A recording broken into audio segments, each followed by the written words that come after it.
give us 1 second. Your boy forgot to do something, so we're gonna we're gonna back out of here for 1 second, and we're going to relaunch with the brand new intro. Well, brand new coming back intro music. Please give us 1 second.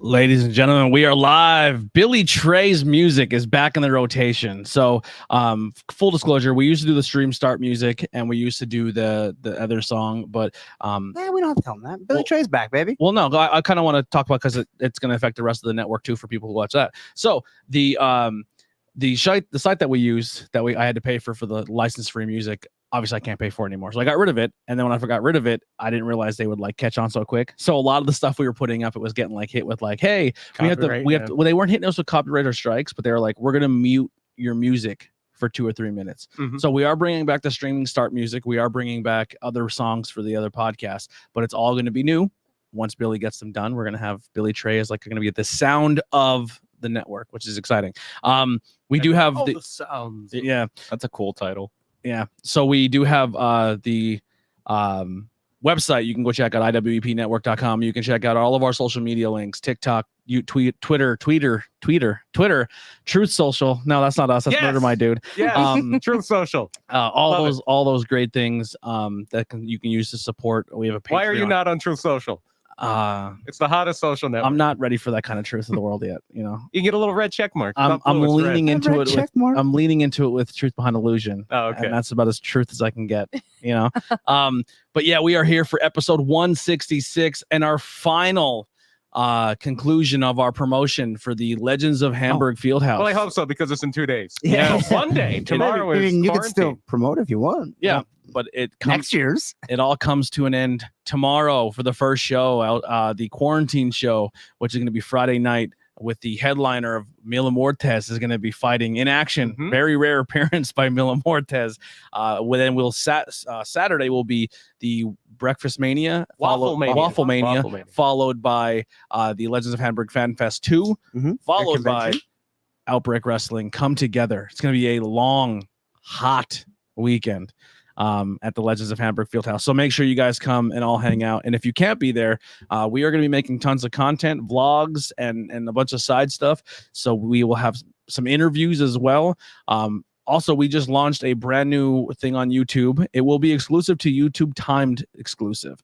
So when we go to shows and do interviews, they will be on YouTube exclusively for a couple weeks, and then we'll upload them to Facebook. So if you want to see them first, we're doing it. You got to go to YouTube. You got to subscribe, do the whole nine, because that's what we're trying to grow. And it's called strategy. Yeah, we got some other people on that show tomorrow night too. JS Hawthorne's going to be on the quarantine show. Philly Mike. I believe Dyson Bennett's going to be on that show. Yes, from Backbreakers. I believe the matches, man. See if we can get them. But we'll get to that a little later when we cover the Outbreak stuff. But yeah, so that's what's coming soon. I do have announced it's on there. It's going to be called TTP Backstage, and episode 1 will be Tom Mitchell.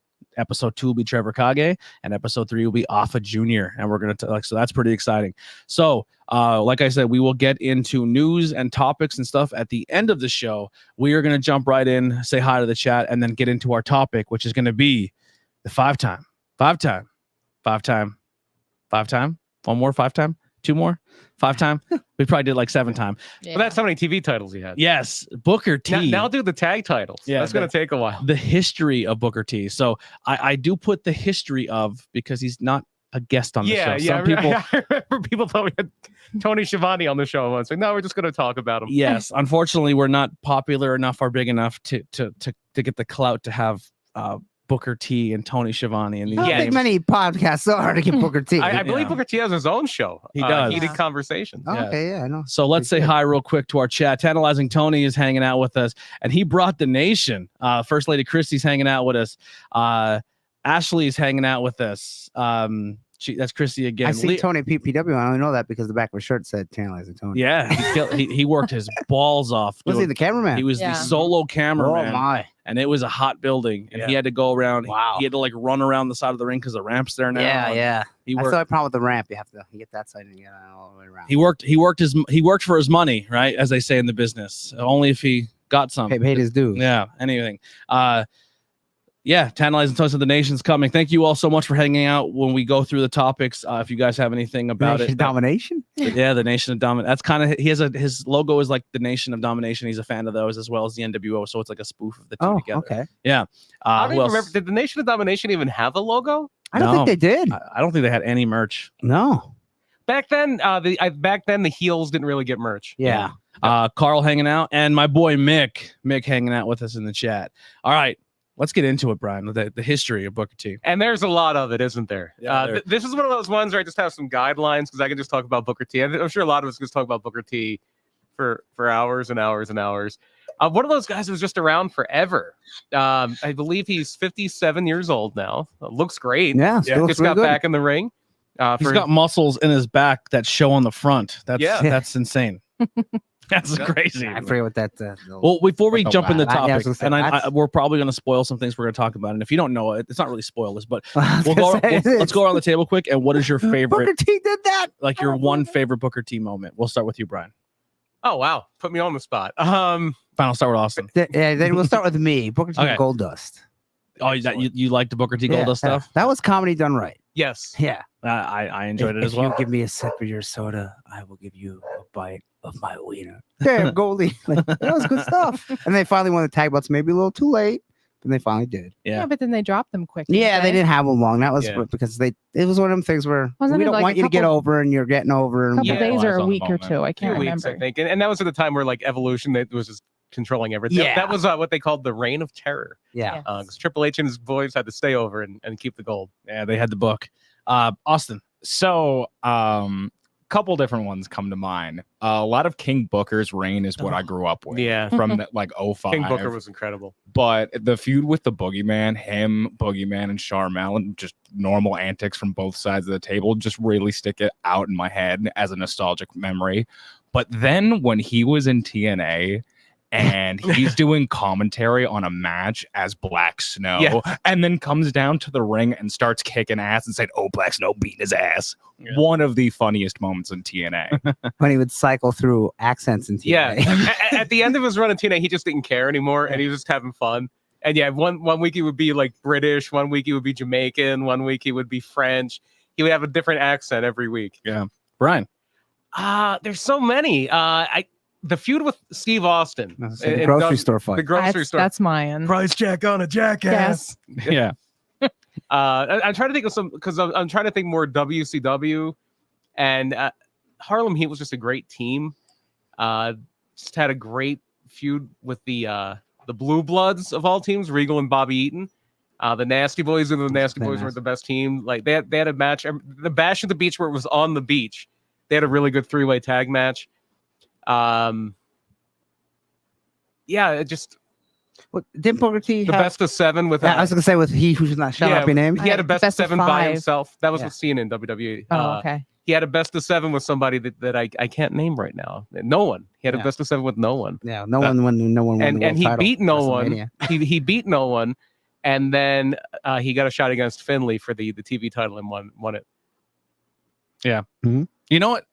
The whole no one thing just cracks me up. It's so funny. That's what I like. It's funny, but like there has people who've done way worse in professional wrestling. Are there? I don't know about that. We don't talk about anyone else who's murdered people or murdered their family or has done drugs or have done. How many other people in wrestling have killed a child? Yeah. Yeah, we don't really bring I mean, Jimmy Snuka killed a lady, but but even still, we don't talk about Snuka that often. Yeah, but he's only in the recent years has he started to go, woo. killing your wife and your kids a little worse than one lady. I mean, it's still bad. It's bad. I want to hear who did something worse. I'm just saying, there has to be other situations where people here's not to that level. Do we not talk about the guy who stabbed murdered Bruiser Brody? Like, is his name unspeakable? Brody, like, yeah, he was a Puerto Rico, yeah, right. Invader. But I'm saying, like, I mean, the only thing close would be Velvet. We talk Rock and Rebel. Oh, like, that was bad. He's never brought up.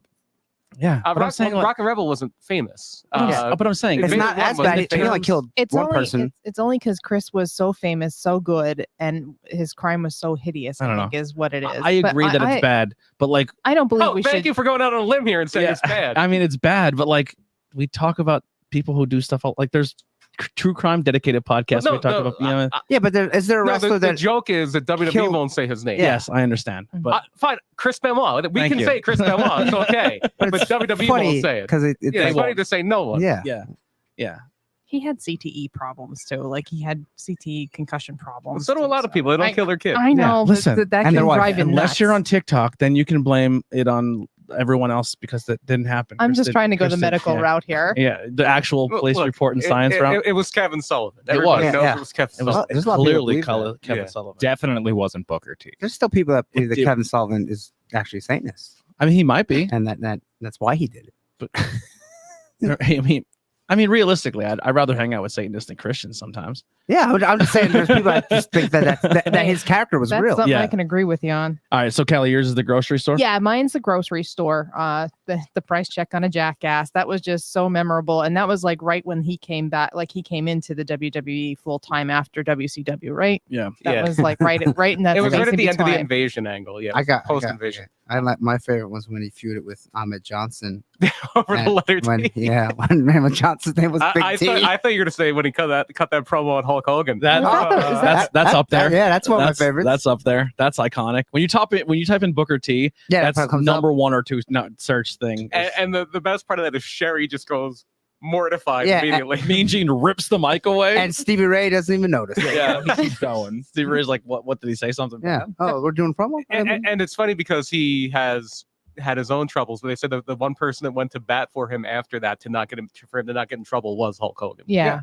Well, he talked about that on, I think, is it his own podcast? Yeah, he talked with Hogan about it, and Hogan's like, I didn't even realize it was like, it just went right over my head. Like, well, that's when like normal conversations with certain cultures, like if you're part of that culture, that's like normal everyday talk, and then you're on TV and you have to be like TV people. Average Joes are just like, oh, who cares? And then people who are not part of that or who aren't exposed to that or around that are like, oh my God, he said something. Like everyone else, like, you don't have black friends? Like that's like, you know what I mean? Like no one else gave a shit, but it is a very search thing. Mine will probably be, I was gonna either say the grocery store or I was gonna say the promo. But Harlem Heat is up there. I'm trying to Harlem Heat was a great team. I will say, and it's not really stuff that was promoted on TV, but it's more or less stuff that we talk about now because they kept cameras rolling and they showed stuff just to be fun and shown how the boys have fun backstage. Yeah. It's every time during dark matches or when the cameras cut off. Fun and games and Booker T would come out and do the spinneroonie. Oh, okay, and then everybody else out would come out and do the spinneroonie, and it was all a ploy to try to get the Undertaker to break character and do the spinneroonie. The Taker-rooney, the Taker-rooney. Yeah, Vince did it. Everyone did it, and Taker would not budge. Yeah. Yes, so that's up there for me. It's not really stuff that was like put on TV until much later, but when the boys would have fun backstage and do silly things to try to get each other over, like Spinneroonie was there, the People's Elbow. It was all like, I'm gonna go out and do something hilarious to try to get everyone to pop when I come back through the curtain. Yep. And Booker T was part of that and a huge catalyst of it. Another great moment was just the night he won the title the first time, just because it was unexpected because it wasn't even in the title match. Yeah, like he lost to Canyon that night, and then later the night he comes out and wins the title again. Just because it was like he made it. He finally made it. He's finally where he should be. Yeah. All right. Well, let's we already kind of gave some spoilers, so we don't have to dive too much into them when they come up, but we can dive into the history of Booker T. So even though he is kind of synonymous now with Houston, Texas, that's definitely his hometown. Booker was actually born in Plain Dealing, Louisiana. He was he's the youngest of 8 kids. His parents died when he was pretty young. lived with his sister for a little bit, and then when he was around like 16, 17, he moved in with his brother. I always heard Stevie Ray's real name was Lane, but when I was doing research for this, everything said Lash. Lash is a cool wrestling name. Why didn't you use that? Lash Legend. Yeah. LaRue. Yeah, Lash LaRue, baby. LaRue. That's le bon temps roulé. In his early 20s, this is another infamous thing that happens with Booker T. He pleaded guilty to armed robbery. He was part of a group of Wendy's employees who decided to dress up like Wendy's employees because they had the uniforms and rob a few Wendy's restaurants around Houston. He was sentenced to 5 years in prison, served 19 months. I wonder how they got caught. Did someone had to snitch? Like someone had to say something. Yeah. Because that's actually a pretty like I don't know. smart Maybe idea. Like they caught him in the act. or they weren't wearing masks or surveillance something. cameras. Yeah. Yeah. But I mean, like, have you seen surveillance cameras now still look like they're from 1967? And this is in like 1987. Yeah. It was probably like fucking the Flintstones, where it's like a bird inside of a box. It was like they worked for Wendy's, so they probably knew somebody that. Yeah, someone had to turn, because surveillance, like businesses don't put a lot of money into surveillance, which is really, really weird to me. Like, I work for major companies who their cameras were just dog shit, and you're just like, go find them. Like, how? This is the most pixelated image I've ever seen in my life. Like, so like in that time, someone had to turn. Or they went to one and then the manager was there. They're trying to still wait. You don't work here. Yeah. Yeah. And then after he gets out, he starts training in wrestling in the early 90s with Scott Casey, who had a cup of coffee in the WWF. He was a replacement for, I think, Jim Brunzell in the second Survivor Series. On it was part of Ultimate Warriors. He was like Ultimate Warrior and I forget, and Brutus Beefcake, and then it's like Sam Houston and Scott Casey, and I think they had like Don Morocco or somebody. Oh, boy. And so it was Ivan Putski's school, but Scott Casey was a head trainer. And they debut in Putski's Western Wrestling Alliance. He debuts as G.I. Bro. We talked about that in the Wacky Gimmicks last week. Yeah. And this was like this is when the first Gulf War was happening. So a military character made a lot of sense. There was the yellow ribbons were a big thing, and these colors don't run shirts. And it was an interesting point in time. Patriotism was a very big deal. What year is this? 91. Yeah. When's Mortal Kombat? Not yet. Not 92. Yeah, I think. yeah. It's like Jax. We have- When I see Booker T, Jax is long because he's Mortal Kombat too. Yeah. yeah. When When I that's seen not till, like, G.I. Bro, I 94. always thought, even like Booker T when he didn't have the dreads, I was like, he looks like Jax from, because he was always just jacked. Well, maybe Stevie more. Stevie had more of a Jax hairstyle. I never connected the two. Yeah. I always thought G.I. Bro was more like a black G.I. Joe. Yeah, I think that was the Yeah, idea. that's what I thought.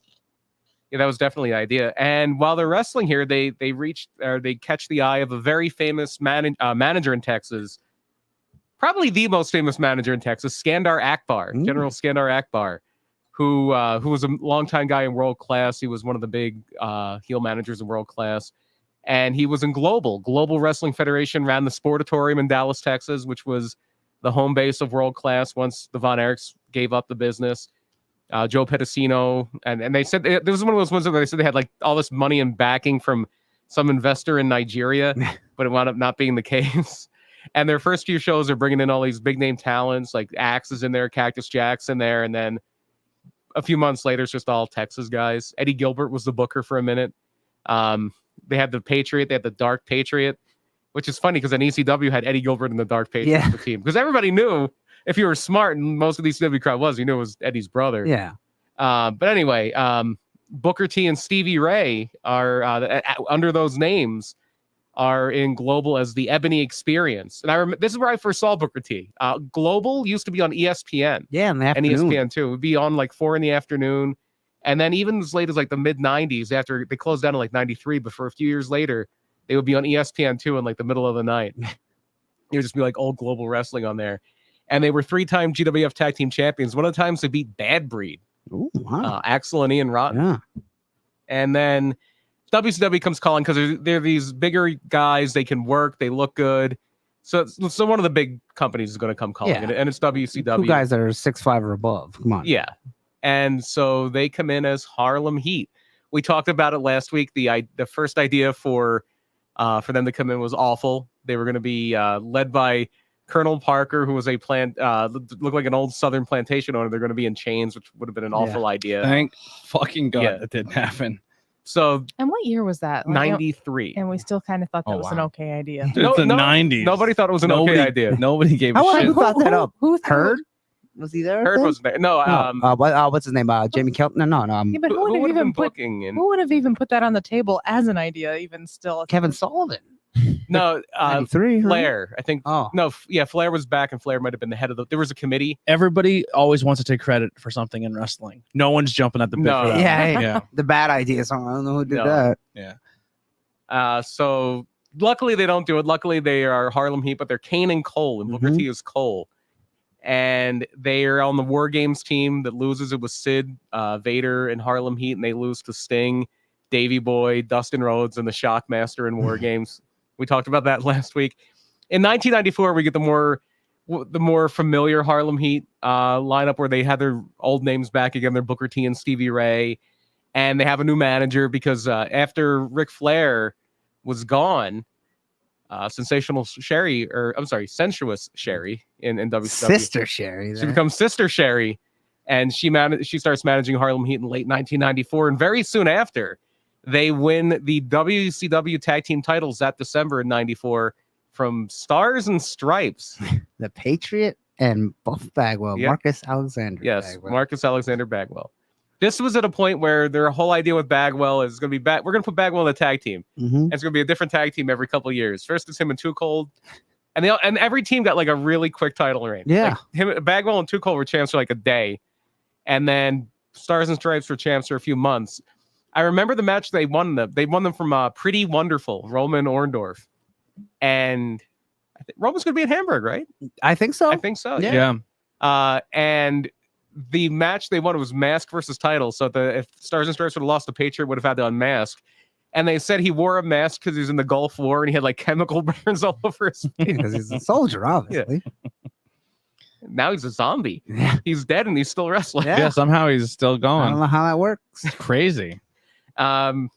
But they do lose. Stars and Stripes does lose the tag title. Well, speaking of FanFest, in the chat, Antonio hanging out with us, the guy busting his fucking balls for the entire year, making sure this event happens. Thank you so much, man. We're excited to come and get content and get some footage so we can put it up as like a cool little thing to make this like live forever, I guess. Get some content to say like this was the experience. You should check it out next year. And it's all, and if last year was any estimation, such a fun time too. Mhm. Last year was so much fun. How do you feel about your match on Saturday night? He said.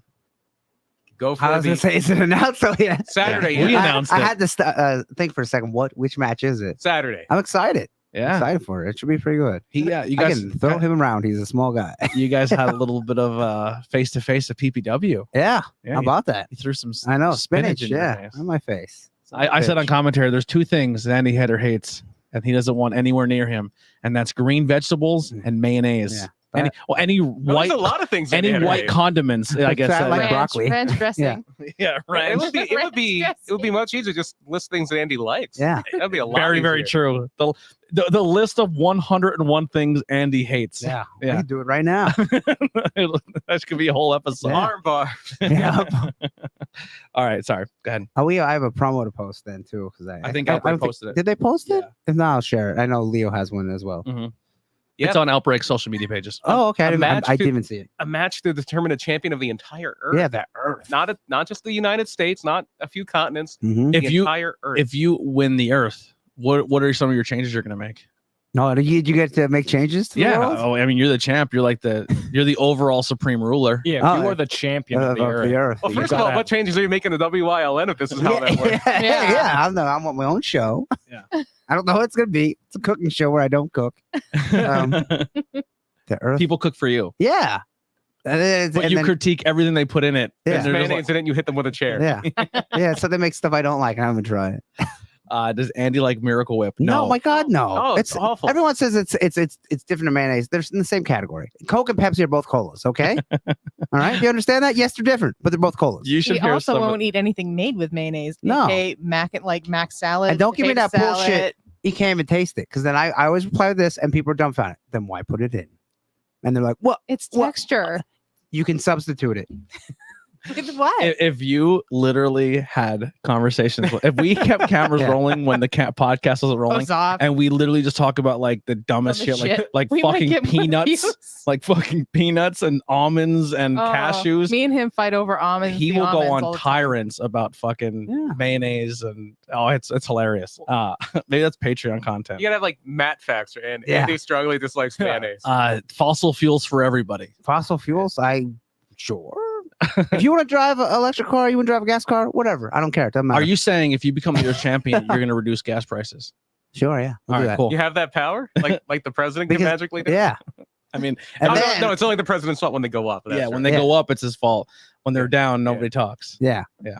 They can only go one way. We should start blaming more on that with the year's champion. Yeah. Yeah, there's champions. It's that damn Leo Sparrow's fault again. Yeah. Well, what? No, it's that other guy's fault. Because once Leo won the belt, the prices went down. There's that Yeah. other guy. Yeah, it was that That first. It was That somebody first else. fat guy is to blame for everything. Someone check global warming, see what those Can we levels are get at. Leo stickers that say like I did that, and just Oh, yeah. every time like Yeah. if there's trash on the road, we just stick a sticker of Leo's like face. that Check- sad crying Native American food. Check global warming. The UK is on fire. Yeah. That's cool. Yeah, it's still around.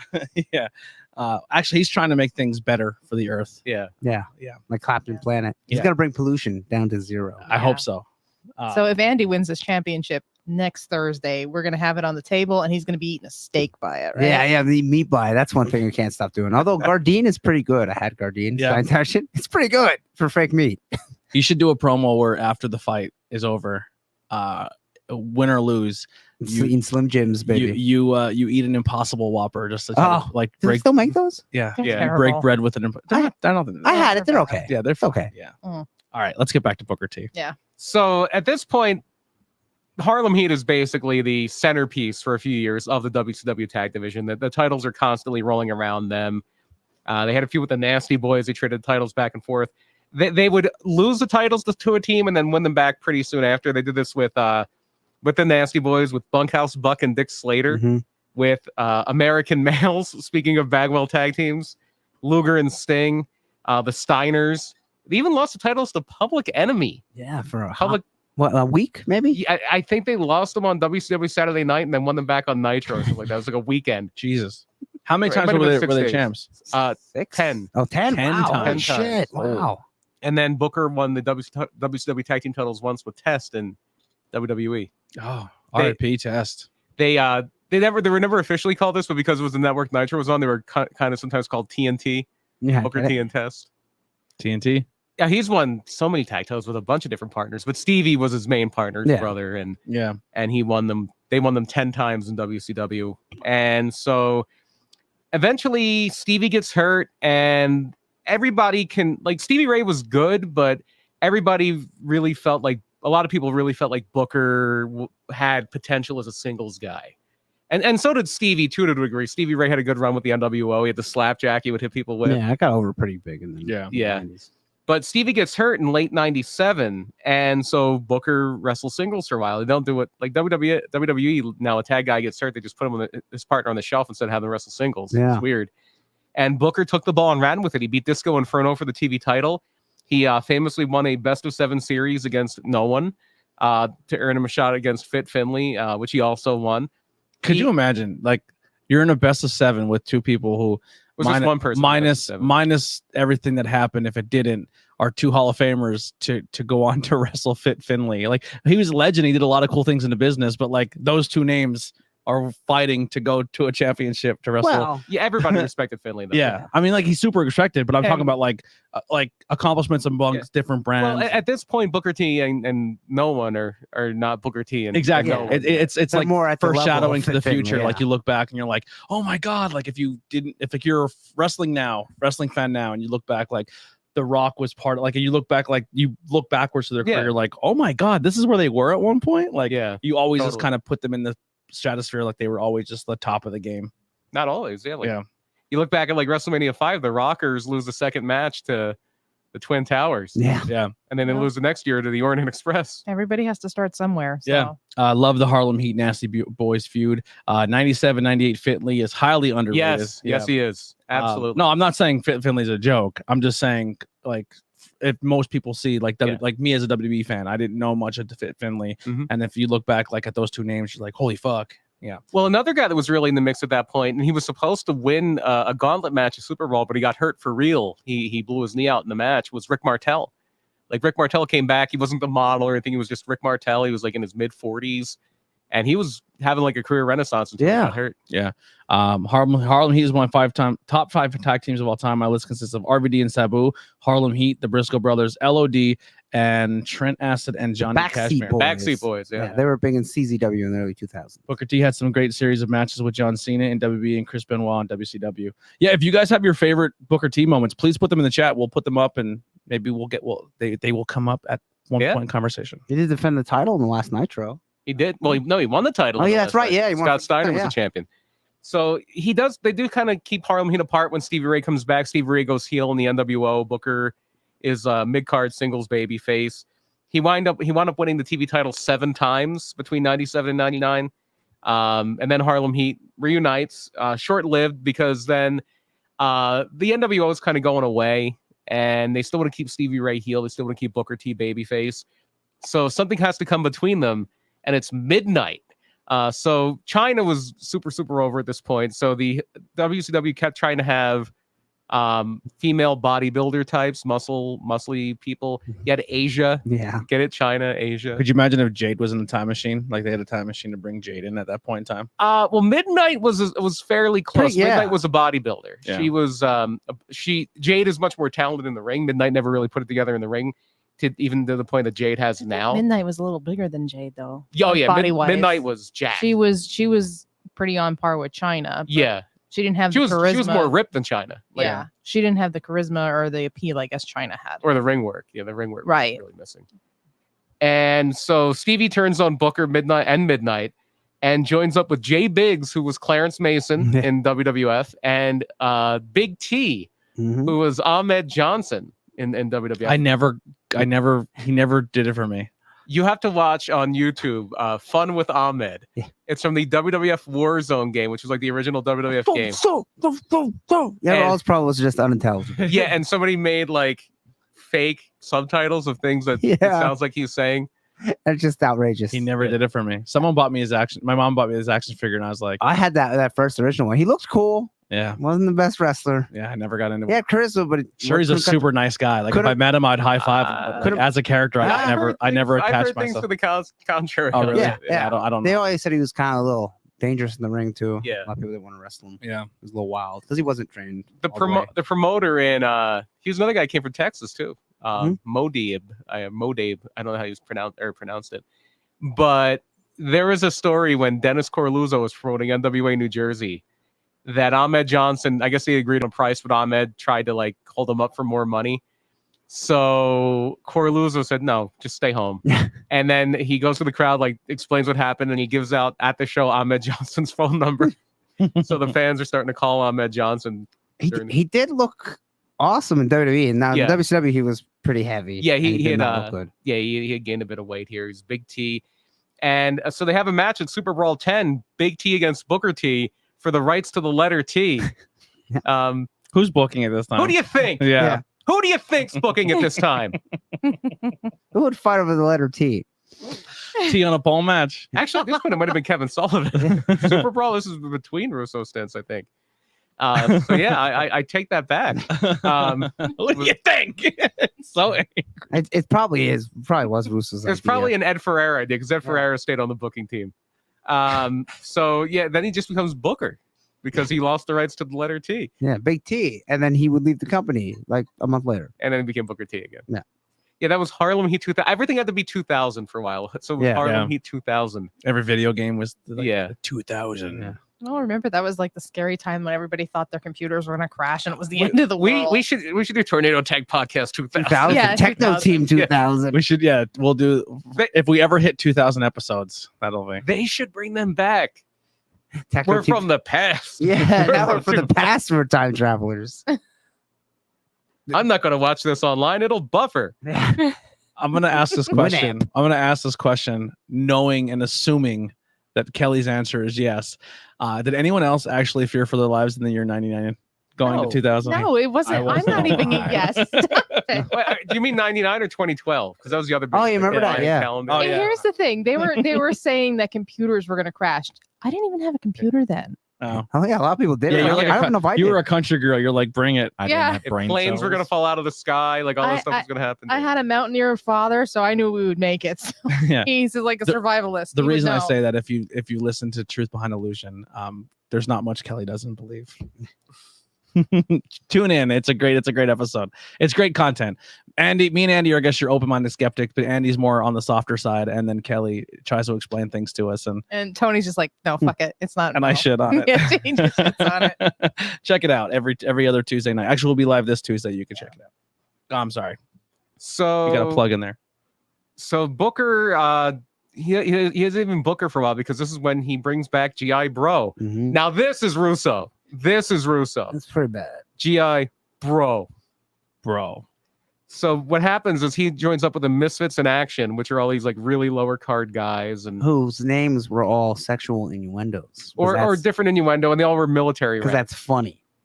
Give me some. Major Guns. Can you guess what she had? Big arms. Nope. No. Mm-mm. Got boobs. Mhm. Yeah. Big boobs. That's God, that was her you didn't guns. get that right So- away. No, I thought she- That's why on. she was Major Guns, because she had big tits, bro. It's So great. Hugh Morris revealed his real name is not Hugh Morris, it's Hugh G. Rection. Mhm. Oh. Straight out of 6-year-old like humor. Yeah. And he became first he was Captain Rection, but then Okay. GI Bro promoted him to General Rection. You had Lieutenant Loco, who was Chavo Guerrero Jr. You had Corporal Cajun, who was the aforementioned Lash LaRue. There's 2 Lash LaRue references Yeah, on how this show. about that? I always thought Uh, he wasn't bad. Could have been something. He was fun. Like if he came up nowadays, Do you probably think, would do you think we have could better. find huge erection t-shirts? No. Probably. You probably get you can probably find a would Misfits in want Action one? t-shirt. Yeah. Me. Yeah, I was just gonna say, right here, This everybody. group, this group one was wants awful. it. Yeah. Van Hammer, at first he was Major Stash, Yeah, get it? Because he has the weed. but it was supposed to be Private Stash, which is like you would just hide your stash. Yeah. Yeah. But Van Hammer didn't want that low of a rank, so he had to be Major Stash. I think you're selling me on this. So he had Mike. Major Stash and Major Guns. I think you're trying to put it over as awful, and I'm falling more in love with it. Oh, you would have loved Vince Russo. It was awful. Yeah, don't try and talk him out of it. You're talking him into Yeah, it yeah. now. I often confuse them with the Filthy Animal. The Filthy Animals, yeah. And they were pretty bad. This is WCW, right? Yeah. So I'm slowly trying to go back and watch WCW, like the nitros Yeah. throughout. Yeah, but you're So, watching right now, you're like in 95, 96. That's when good it's stuff. I'm in the Yeah. beginning. You're good Nitro. It's pretty good. I mean, not everything is good, but go watch 95 Raw. Not everything is good. Not by 96, 97, it gets really good. When So the you're saying cruiserweights- everything's good, but you're the 3 guys who are top of the company are guys I never got into. Well, the lower There's a- card was always better. There's a lot of Hogan. Yeah, the lower A card lot was of always Hogan, better a lot than- of Luger, Yeah. Wait, who's the Giant third guy? Sting. Sting, Macho Man. Dang. Yeah, I'm not a huge Sting guy. Yeah. By the end of 95, though, Flair gets a run. The Flair Savage shoot is really good. That's when Nitro really starts to heat up with when Flair and Savage are there. So Booker T is GI Bro for a bit, but then they have him just go back to Booker T again. And something to keep in mind at this point, this is mid 2000, WCW is being sued. WCW is being sued by Sonny Ono, who was a manager there, a Japanese man, and a lower card guy, Hard Work Bobby Walker. And they were suing WCW for racial discrimination. They were saying that WCW's management was openly racist What against year was this? minorities. 2000. And so a lot of people think this may have been politically motivated, but you also have the whole thing going on with Hulk Hogan. We talked about this way back on the Jeff Jarrett episode, where Bash at the Beach was supposed to be Hogan and Jeff Jarrett, and Hogan or Russo really wanted Hulk Hogan to win, or Jeff Jarrett to win, but Hulk Hogan had creative control, and that doesn't work for me, brother. Mhm. So the bell rings, Jeff Jarrett lays down and tells Hulk Hogan to pin him. Hulk Hogan gets on the mic, says shit like this is why this company's going. I forget the exact verbiage. Yeah. Going way down it the is, tubes. something like that. Or is why the company is why it is. And he walks out, and that is the end of Hulk Hogan in WCW. Mhm. And then Vince Russo comes out, that bald son of a Yeah. bitch. I swear to God, you ever see it? What is it? That son of a bitch. I swear on my mother's grave, you will never see that piece of shit ever again. He could call that the Hulk Hogan Yeah. title. And so, long story short, Vince Russo makes a match for later that night. Jeff Jarrett and Booker T for the WCW title. And at this point, Booker T is in the mid card, U.S. title level probably. But now he gets his opportunity and wins the WCW World Title. And not that long after that, loses it to Vince Russo. Yeah. Oh, man. He winds up winning it from a few people. I think he first lost to Kevin Nash, won it back after Russo got hurt.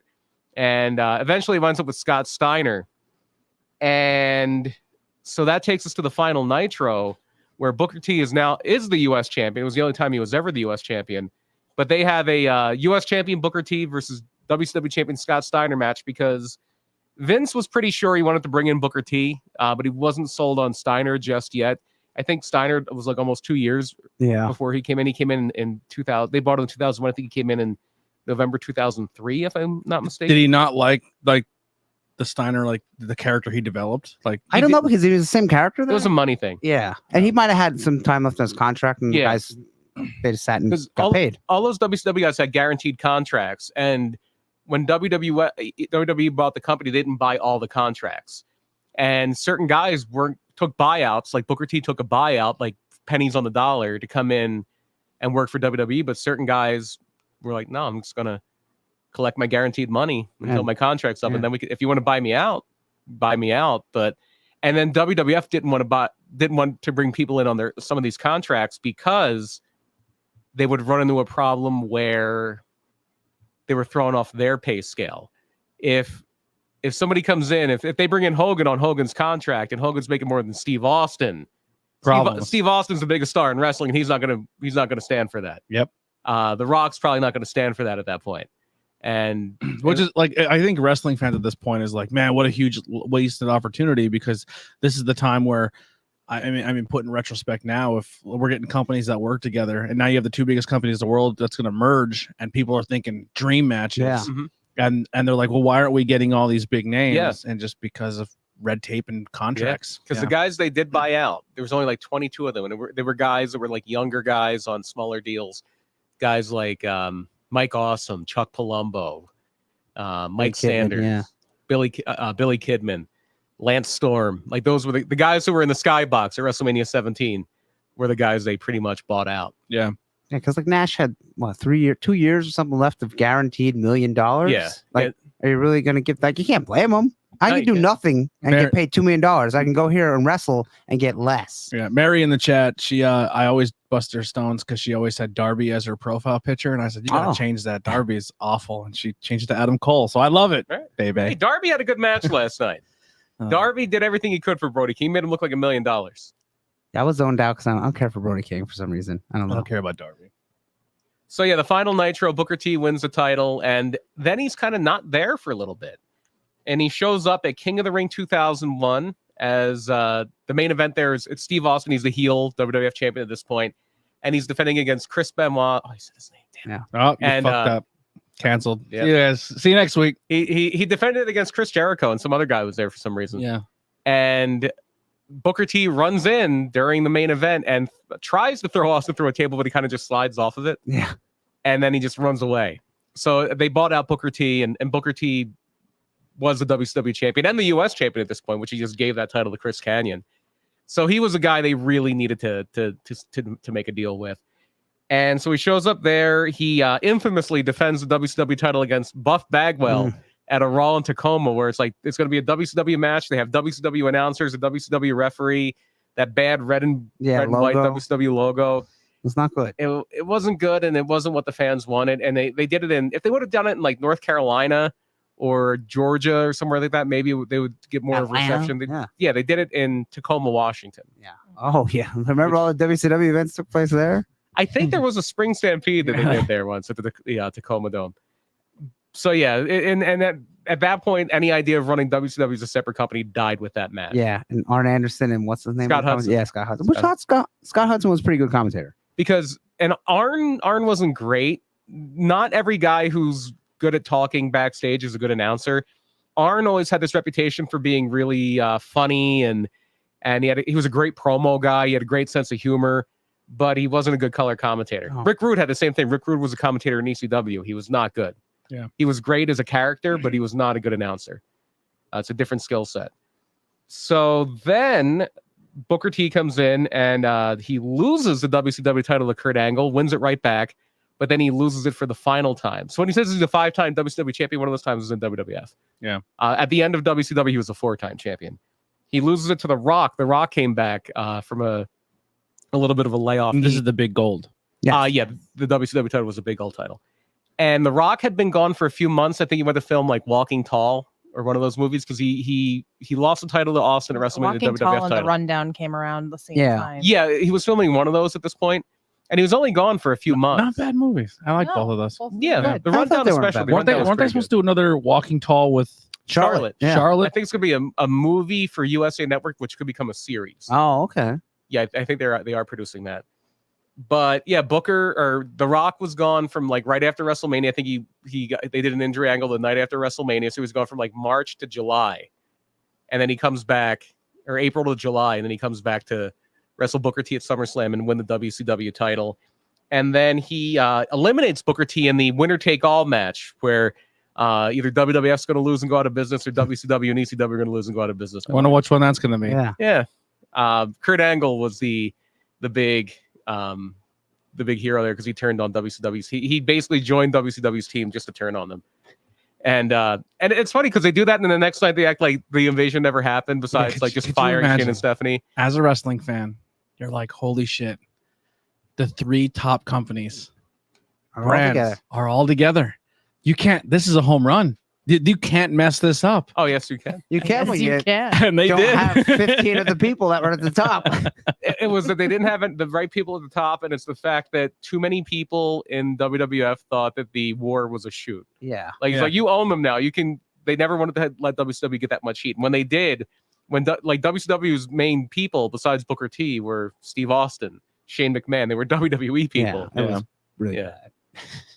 So after I still don't think they use those brands enough. Like, I mean, they do like documentaries like this is the cool parts of WCW or stuff like that. But like, and they made back their money just off of DVD sales. Yeah, especially They the paid, like, $2 million ECW for it. Yeah. Oh, ECW, they more than made their money back. Yeah, they could have done more with WCW, but The plan was to SmackDown was going to be WCW. I do like That how was the now original plan. with like figures and T-shirts and merchandising, they are pulling Finally, from yeah. old school WCW stuff and like the what was the series called? The T-shirts where they had like their original gimmick names, like the Mark Calloway shirt, the Mean Mark Calloway like shirt, stuff? yeah, like Yeah, I the don't know. throwback Yeah, shirts and and then, stuff. like toys. Yeah, But the original plan, they wanted to shop WCW around the other channels, like maybe even USA, because they had just left USA. But they had to deal with TNN and they had to deal with CBS Viacom, and they're like, whoa, no. If you're producing a show, it's going to be for us. We have an exclusive deal with you. We will talk about it towards the end of the show. We do have some current day news, but one of the big things that we're talking about here with WCW, did you see they're making a new playset of the WCW ring and stage? No. Oh, wow. It looks the old Nitro set? Yeah, it looks that's awesome. cool. With the Hopefully big they- giant like steel plate WCW. Oh, that's the bad one. Is it the Oh, wait, which one? I don't know. If it's the good WCW, like the classic logo? the one that's in the video game? yeah, if it's the...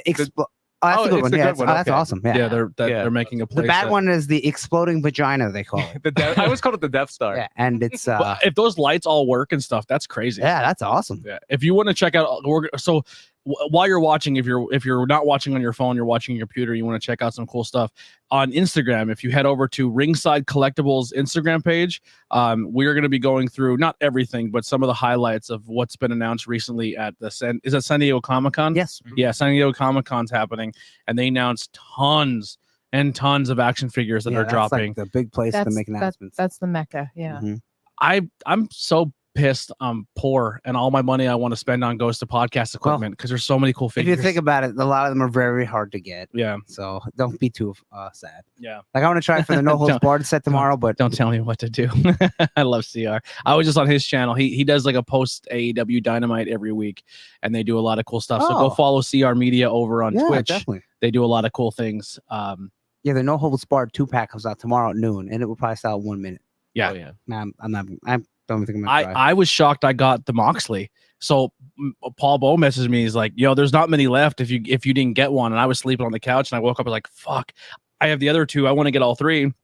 So I go online, I look at it, and I add to cart and go to checkout, and it's asking for my information. I'm just waiting for the we sold should out. do Yeah. No Holds Barred as a topic because I have the DVD and we could all get together. I one used day to and have it watch once. Let's do that. We could do that. It's Adam- awful. Adam, It's Adam, a bad movie.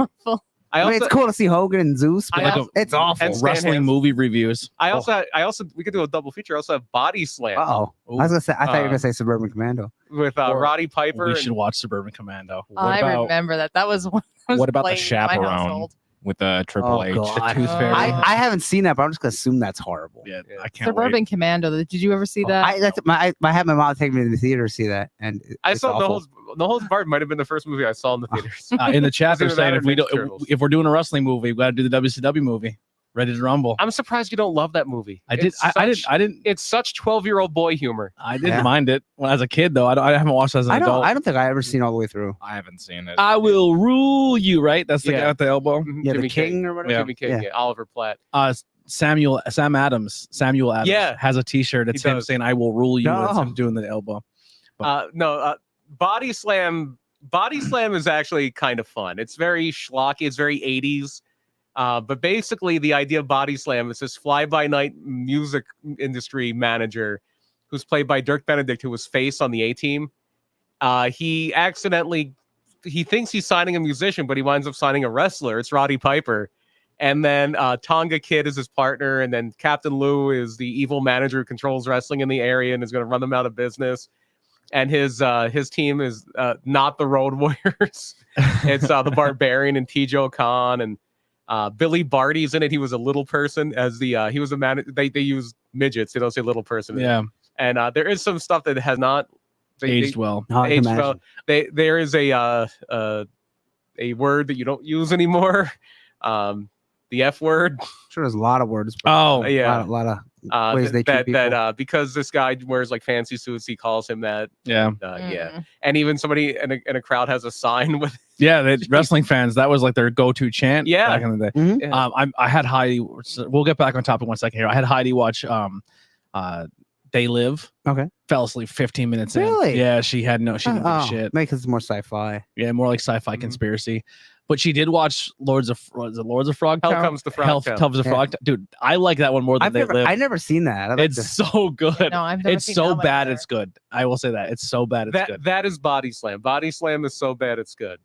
Hell Comes to Frog Town. If you have not watched, that's another one. Like it's ahead of its time because it's like the lizard people, the frog people. Jesse Ventura. They come up from underground and they take over. They take over civilization and they steal all the women and they de-sterilize or kill all the men. This is gonna happen, you know.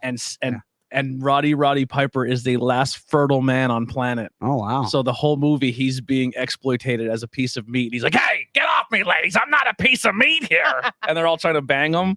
It's awesome. I was going to be in the movie, but I got the Predator gig instead. He probably loved that gift, that it's- character. And all the CGI, all the makeup for Speaking of Piper, and they had that one tag team, the pilot for their show, the Buddy Cop show. Where they were cops. I wish that would have took off. Yeah.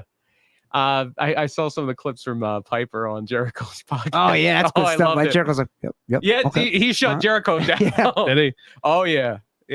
Oh man. You know, if I was in charge, none of them people would have made it out of that government. What was that called? The insurrection. Wait, who was on this podcast? Jesse Ventura. Ventura. Jesse shut down Jericho. Yeah. You know, Jericho could possibly be right wing, and Jesse Ventura is totally not. Could possibly. Yeah, Possibly. yeah, could possibly. A lot of his paycheck went. His wife could possibly have been at the. Yeah, I don't think she went in the Capitol, but she was there. Yeah. He was outside. Yeah, Her- and Jesse's saying how he would kill the people that went there. I went in there. I would have shot him, Jericho. And he's I don't like, care if your wife yeah. was there or not. I would have put one between her eyes. I gotta listen to that show now. just like when you punch Shawn Michaels' wife. Didn't you know I'm a Navy SEAL? I have credentials. I have top secret government credentials. I took an oath to defend the Constitution. And I have crazy hair still. This is Still what has the hair in the back. Yeah. This is what our Patreon should be made up of. Just this random stuff. Random impersonations. Oh yeah, we're talking about Booker T. That, Yeah, Booker T. Let's we get were back about to Booker 15 minutes ago. That's right. Sorry. So when we last left Booker T, we do this a lot. My ADD takes everybody else off track, so you guys all have ADD by association. I try to ring it in here once in a while. It's bad. when we last left Booker T, the invasion just ended, but he sticks around. He's like a heel. Vince turns heel the night after. They just get everybody wanted Vince McMahon to be a heel and Steve Austin be a baby face. So we're like, just forget that ever happened with the turn, and we're gonna give you what you want. And so Booker starts feuding with Steve Austin. That's when we get that grocery store thing. And that goes for a little bit, but then by WrestleMania 18, Booker T doesn't really have a whole lot to do. Booker T moaning and crying the entire time he's getting beat up in that grocery store. Yeah. Just if you just take clips of all of the noises they're making when they're not talking, it's just Booker going, oh my God. And Stone Cold going, like breathing heavy. You got there. Got milk. I just love when he comes out of the freezer. It's like when Austin would make those noises when he's punching. They did like $15,000 worth of damage in that supermarket. I know. It's fucking awesome. Could you? That is like a wrestling promo dream. They're like, yeah, we have more money than God. Destroy everything. Can we borrow your grocery store? And they're like, Andy, you guys are just gonna do this thing. Just fucking tear the place apart. Yeah, we'll pay for liberties as possible. Do whatever you gotta do. I don't want to drop any secrets here, but there might be something coming up local like that soon. Really? Yep. Where someone's willing just to say like, well, not to that extent. You know what I would have done? But there might be something in a grocery store. I would have thrown someone into a shelf, and I want all the. My dream is to just see all the shelves take other shelves out, like we're just like dominoes. Oh, a domino effect, yeah. Oh, I would have fucked that place up. So then we have one of the legendary feuds of all time for WrestleMania 18. See, Booker T is up for an endorsement deal. There's a Japanese shampoo commercial. And the two finalists for the endorsement are Booker T and Edge. And Edge gets the contract, and Booker T's not very happy. And we have to settle this in the ring at WrestleMania. This is worthy of a WrestleMania match. So Booker T and Edge at WrestleMania 18. I remember there being a sign in the crowd that just says, they're fighting over shampoo. Great talent. Yeah. Mm-hmm. Not great story. Nope. No. It was like when Jericho and Kane had the feud because Jericho spilled coffee on Kane. Yeah. It's like, this is what you got? This is the best you can come up with? You have 80 writers and, Japanese shampoo commercial. I'm not hating it. Of course you're not hating it. It makes sense for Edge. Yeah. Kind of and at this time, Booker T did not have long dreads. How much was this contract for? I mean, some countries pay a lot of money. $5 billion yen. Yeah. So this would have made more sense if it was Edge and Test at the time. I don't know if Test was still around then. Yeah. But nobody wants to watch them wrestle at that point. I guess. Nobody ever wants to watch. I was just gonna say, no one ever wants to watch Test. How dare you? God rest his soul. Yeah. I liked watching Test for reasons, but maybe not wrestling. You pervert. So Tell me what you will. When they that's why Kelly fits in here, because we sometimes, as guys, none of us are saying Test is a good looking. We see girls on TV and we're like, ooh, hot girl on TV, and then Kelly's like, yeah, I'd touch wieners on Test. She's not saying it, but that's what she's trying to say. Test did well for himself. Yeah, he Test did all right. Yeah, if it wasn't for one maybe possible pill, he'd still be married to Stephanie. I wasn't even talking about that. I was talking in real life. Oh yeah. Test had some conquests. All right, good for him. He dated Stacy Keibler for a bit, and then Kelly. And he was a roadie of a pretty popular band in real life, right? No, that was a gimmick. roadies. Yeah, you want to come backstage? Test probably couldn't name one Motley Crue song. Neither can Vince Neil right now. Go ahead. So after WrestleMania 18, they have the roster split, the brand extension, if you will. And Booker T's drafted to Raw. He joins the NWO, but it doesn't last long. Yeah. Because Shawn Michaels comes back and joins the NWO and boots him right out. With his little hat. And his hair. Doesn't he have the shorter hair here? It's a little bit longer now. He wasn't wrestling at this point. When he cut his hair short, it was the worst. Yeah, like a little Dutch boy. It was awful. That was later when you had the haircut and the brown tights. That was later that year. Oh, yeah. He had his hair was like shoulder length, maybe a little Dutch bit boy Shawn Michaels is like Rocky 5. No one talks about it. Yeah, it doesn't exist. In your mind, you just picture the Shawn Michaels from like 2 years later. Yeah, in that match. Same thing as NWO Shawn Michaels, because Shawn Michaels comes back, joins the NWO, and then the NWO goes away like 2 weeks later. Yeah. But that's Booker T's babyface turn, which leads to that great tag team with Goldust, and they were just so funny. They had such great chemistry together. We talked a few times about like how certain people are just incredible at comedy and wrestling. R-Truth is great at it. Santino was great at it. Booker and Goldust were great at it, and then they were great at it together. They had so much chemistry. And they did go back and forth with the Un-Americans. The Un-Americans were the big heel tag team at the time. Speaking of Test. Yeah. Well, the team was usually Christian and Storm. Lance Storm, yeah. But no, it was Lance Storm and Regal. Oh, that's right. Yeah. But yeah, because it was Christian in the Un-Americans? It was Test, Regal, Storm, and Was it Christian? I think it was. Yeah. Okay. Yeah. But by the end of the year at Armageddon 2002, Jericho was teaming with Christian. And so remember that because they had the feud with the Dudley Boys where they stole the bag. They stole the Dudley stole Jericho and Christian's bag. And the big punchline was they found their ass cream. Ass cream. And it was a big jar that just said ass cream. Jericho said like McMahon's original idea was women's panties were going to be in it. And he's like, what are we, cross dressers here? Like what? This is stupid. They want to do the same thing with Bobby Heenan when Gorilla was throwing him out. Like Vince has that humor. Like, Almost the same thing with FTR. Yeah. Panties. God damn it. Ass cream. What the fuck's ass cream? It's cream you put on your ass. Yeah. No, honestly, I'm in the back seat. Preparation H. Like, you know, you have hand cream. Yeah. It's ass cream. And ass cream, when you buy it, it's a completely white label and just says ass cream with giant black letters. Well, They want you to be giantly shamed when you go to the store and put it on the conveyor belt. No, beer. Like you ever see them shows? Now, Beer. I, as a lady, I will come in here and say there is truly ass cream for women. Like that makes your ass a little bit more firm and round. They call it bum cream to get rid of cellulite. Yeah, I would assume. Yeah, that's not what I thought you were talking about. I would think that there would be ass cream for like ass acne. Like I immediately went with like an itchy butt. Like, which would probably be preparation A. like that would be asshole cream. Yeah. It's all part of the same sport, right? Yeah. It's all it's not apples and oranges here. They're It's all both fruit. You can compare it's all in the same it's all in the same stadium, you know? It is, yeah. Yeah, the ass cream was not funny. Oh boy. All these people who joined our stream from the Time Lane Tone, this is what we do. If you have any thoughts on ass cream, put them in the chat. What do you think ass cream is what's your used for? favorite brand or flavor? Flavor. Flavor of ass cream? Ass cream right off. I think it comes in one flavor. Ass flavor. Menthol. But what if they had panties? And then you'll tell me that's a puppet Vince over McMahon that I've never fart. seen before. Yeah. It was in the Firefly Funhouse. He makes a lot of appearances on other podcasts. That's the first time he's made one in a while for us. Yeah, since I've been here. His first appearance on the podcast, so I talked about another show, is when we would say things that like we don't personally believe, but we would think that's how Vince would think. Oh yeah. And we're like, man, this could be dangerous territory where people think we think this, but it's not. But Shayna Baszler, unfortunately, when she was about to get called up, and we're like, there's no chance she's going to be successful because she's not a pretty blonde. Hey, we were right. And Vince is like, remember when she bit Becky in the neck? Yeah, you thought she was going to be a vampire. I did. I thought she was. Put her in a mask. Yeah, that's.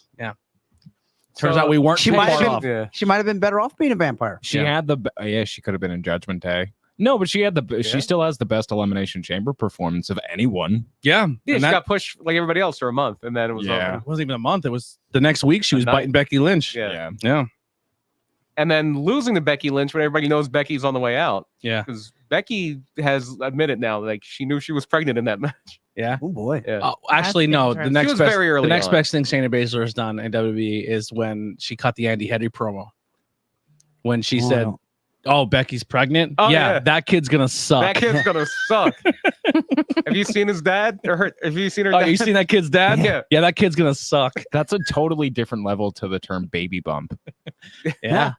It is. Yeah, it was a handicap match. All right, let's go back to somebody edited the Wikipedia to say like Becky Lynch and Ru Rollins defeated Shayna Baszler. What a stupid name, Ru Rollins. Ru. Well, it's not. That's not really his last name, but no. Well, the first name he's talking about. Yeah, Rollins is a cool last name. Henry Rollins. Yeah, Ru is the first name.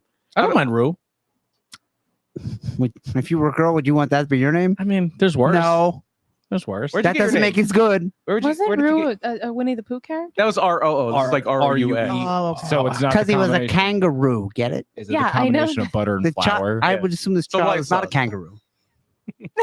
No, it's French. I'll name the mom Kanga and the baby Ru. That's too creative for Vince. That is Winnie the Pooh. It'd be fart. Yeah. All right. If Vince and Stephanie, we just entered Disney territory. If Shane and Stephanie would have had a little brother or sister, it would have been Fart McMahon. Yeah, for sure. Fart McMahon. All right. Back. So right. Booker T. Wait, so is Booker that T and Goldust did? I'm so sorry. Hornswoggle was Fart McMahon. Yeah. I'm gonna get electric shock for all of you. We need like callers, and every time we go off, we get shocked. It's like that episode of The Simpsons with Dr. Marv and Monroe. You can just shock each other. Yeah, that's actually not a terrible idea. We should buy that would be a cool stipulation for a match. Like, hey, you Tony got goes, to- that was actually good. Underneath the Andy table, we'll all put dog monitors on our ankles, Oh, God. and then when we get off topic, Kelly we put the remotes Yeah, here. I'm gonna be in control of them since I'm like a little bit more adult than the rest of you at times. So yeah, they Booker and Goldust won the tag titles in a 4-way with Jericho and Christian, Storm and Regal and the Dudleys. They didn't hold them long. They did lose them back to Regal and Storm because Booker T was about to get a big push. In early 2004, he gets he wins the Battle Royal, eliminates The Rock. That wasn't The Rock, was the great Hollywood Rock. When he's a heel and he's singing songs. and the Toronto promo is one of my favorite promos ever. The night after No Way Out, he said Toronto. That's where we live. Because he says Toronto and they all go nuts. He's just telling them how much he hates them because they cheered for Hogan the year before. Yeah. And so he gets eliminated by Booker T in this Battle Royal. So Booker T becomes the #1 contender, which means he's going to wrestle Triple H at WrestleMania 19. Was supposed to win, but that didn't work for me. And this is one of the worst things in Booker T's career for a few reasons. The big one being that Triple H was kind of racist in the build-up. Yeah, he may have avoided being brought in chains, but this was still this was bad in the 2000s, like this a decade was 2004. later. He talked about Booker T having like nappy hair, and he's like, your job is to dance for people like me or something like that. Yeah, it's like, whoa. Jesus. Yeah, and yeah, it's really bad. And then he wins. Triple H wins the match. Yeah. He doesn't pay for his... All of this will be a great build-up. Yeah. Because it'll be the babyface going over the racist promo heel, and it's going to make his push even bigger. I think I should go over, Vince. Yeah. I'm not ready to lose. Goldberg's coming. Yeah. I'm not going to lose to him. Yeah, I got to beat him too. Yeah, I want you to start bringing in all the real WCW guys, and I'm going to start smashing them up too. I'll grab my shovel. Eventually I'll get Sting. All those I don't contracts. care that how we- long it takes, but I'm going to beat Sting. all those contracts that we couldn't buy 10 years ago. Bring them in now, and I'm going to pedigree them. And when I can't do it, I'll have Seth really hurt them. So Yes. how long is the show going? What time are we at? Don't right worry now? about it. No, I need a time check. We're hour 7. Hour 7. So imagine that Triple H pedigrees Booker T at the beginning of the show. Yes. He would be covering him right now. Yeah. That's how long it took from the cut. It was a pedigree. He stopped and watched the Godfather trilogy, and then he pinned Booker T. Yeah. And so we have a TV over here, and we started the match, and he's now going for the cover. Yeah. When he's about to hook the leg. There it is. 1, 2. Yep, Triple H won. there it is. Triple H, your champion. So Spoiler alert. after that, they do bring back the Intercontinental title. It was gone for a little while. And That blows my mind. he Why wound up, just like, we don't need the IC title. he wound I mean, up- we're kind of there right now. I forget why they just wanted one champion on each brand for a while. One champion, one tag champion. And they wanted to make Triple H's because they just handed Triple H the World Heavyweight title because Brock went to SmackDown with the Undisputed title. And instead of having like a tournament or a battle royal, Triple H just brings out the old WCW title that they just call the World Heavyweight title. Here, you can have this, Triple H. Yeah, Bischoff. You're the champion now. Yeah. You have one company who has titles, but they only care about 2. Well, 1. And then you have a company that has 458 titles, and they care about all of them. Yeah. So Triple H gets handed this title after he just lost to a guy who hasn't wrestled in 4 years the night before at SummerSlam. And here, you lost to Shawn Michaels. Have a title. Yeah. And so to kind of make it more legitimate, they had all these minor titles or secondary titles, so they kind of folded them all into each other. They merged the hardcore title with the European title and the European title with the IC title. And then it was Triple H and Kane to unify the IC and the world title, or the World Heavyweight title. And Kane probably should have won, but he didn't because it's Triple H in 2003, so it doesn't lose. So Triple H, that was when they did the whole Katie Vick thing. I really do. Oh, CR's on it. Katie Vick. Oh, he was right on it. Yep. And so in 2004, that's what the delay. That's timing right there. That's impressive. Ryan Vox, welcome to the chat. Outbreak GM hanging out with us. Ryan Vox, how does he have time to do this? I know. He's probably in Hamburg right now. He's in Hamburg. He's probably watching us on his phone while they're setting up the field house. They're getting everything together. That is dedication. He knows we're live, and that's dedication. That's love. That's support from your friends. And I love that. Thank you, Ryan. We are so excited for tomorrow, man. And Saturday. We're excited for the whole weekend. It's going to be amazing. So they do a trade because they do the draft in 2004, and Booker T or Triple H gets drafted to SmackDown. He doesn't want to work Tuesdays. For a week. Not even. No, yeah, for the show. Yeah, for the like on Raw, it says they say Triple H has been drafted to SmackDown. On SmackDown, they announced there's been a trade. They've traded Booker T and the Dudley Boys for Triple H. And so now Booker T's on SmackDown. He turns heel pretty quickly. He calls SmackDown the minor leagues. He doesn't want to be here. He was kind of being honest. Yeah. And this is where we have the best of 5 series with John Cena for the U.S. title. He feuded with The Undertaker for a little bit. Later that year, he does turn babyface, and he won a dark match battle royal at WrestleMania 21. Low point. Had a feud with Kurt Angle over Kurt Angle really having a liking for his wife, Sharmell. Which is a great promo. Go watch that. Yeah, the bestiality sex promo. Booker T, I want to have sex with your wife. See, the thing is, people knew that Kurt Angle has an affinity for black women. Yeah, Vince found that out. Yeah. And then he ran with it. Yeah. Even until like 2018 with the Jason Jordan story. Yeah. They really never let that go. Yeah.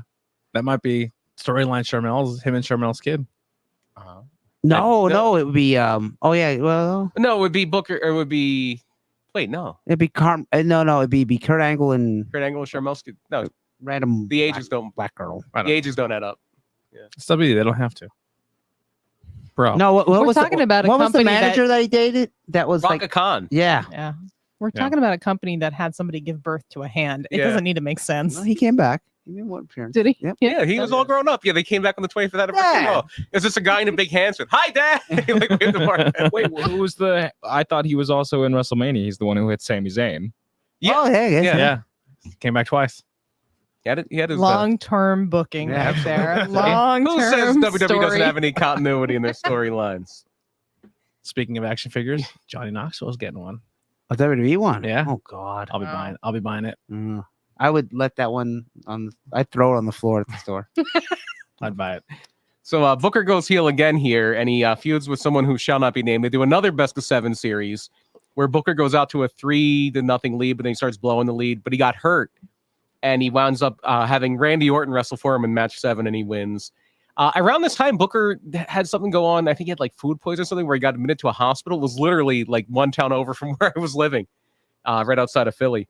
And so the next year is that's when we get the Boogeyman feud. And I always remember Is Boogeyman at Hamburg? No, No.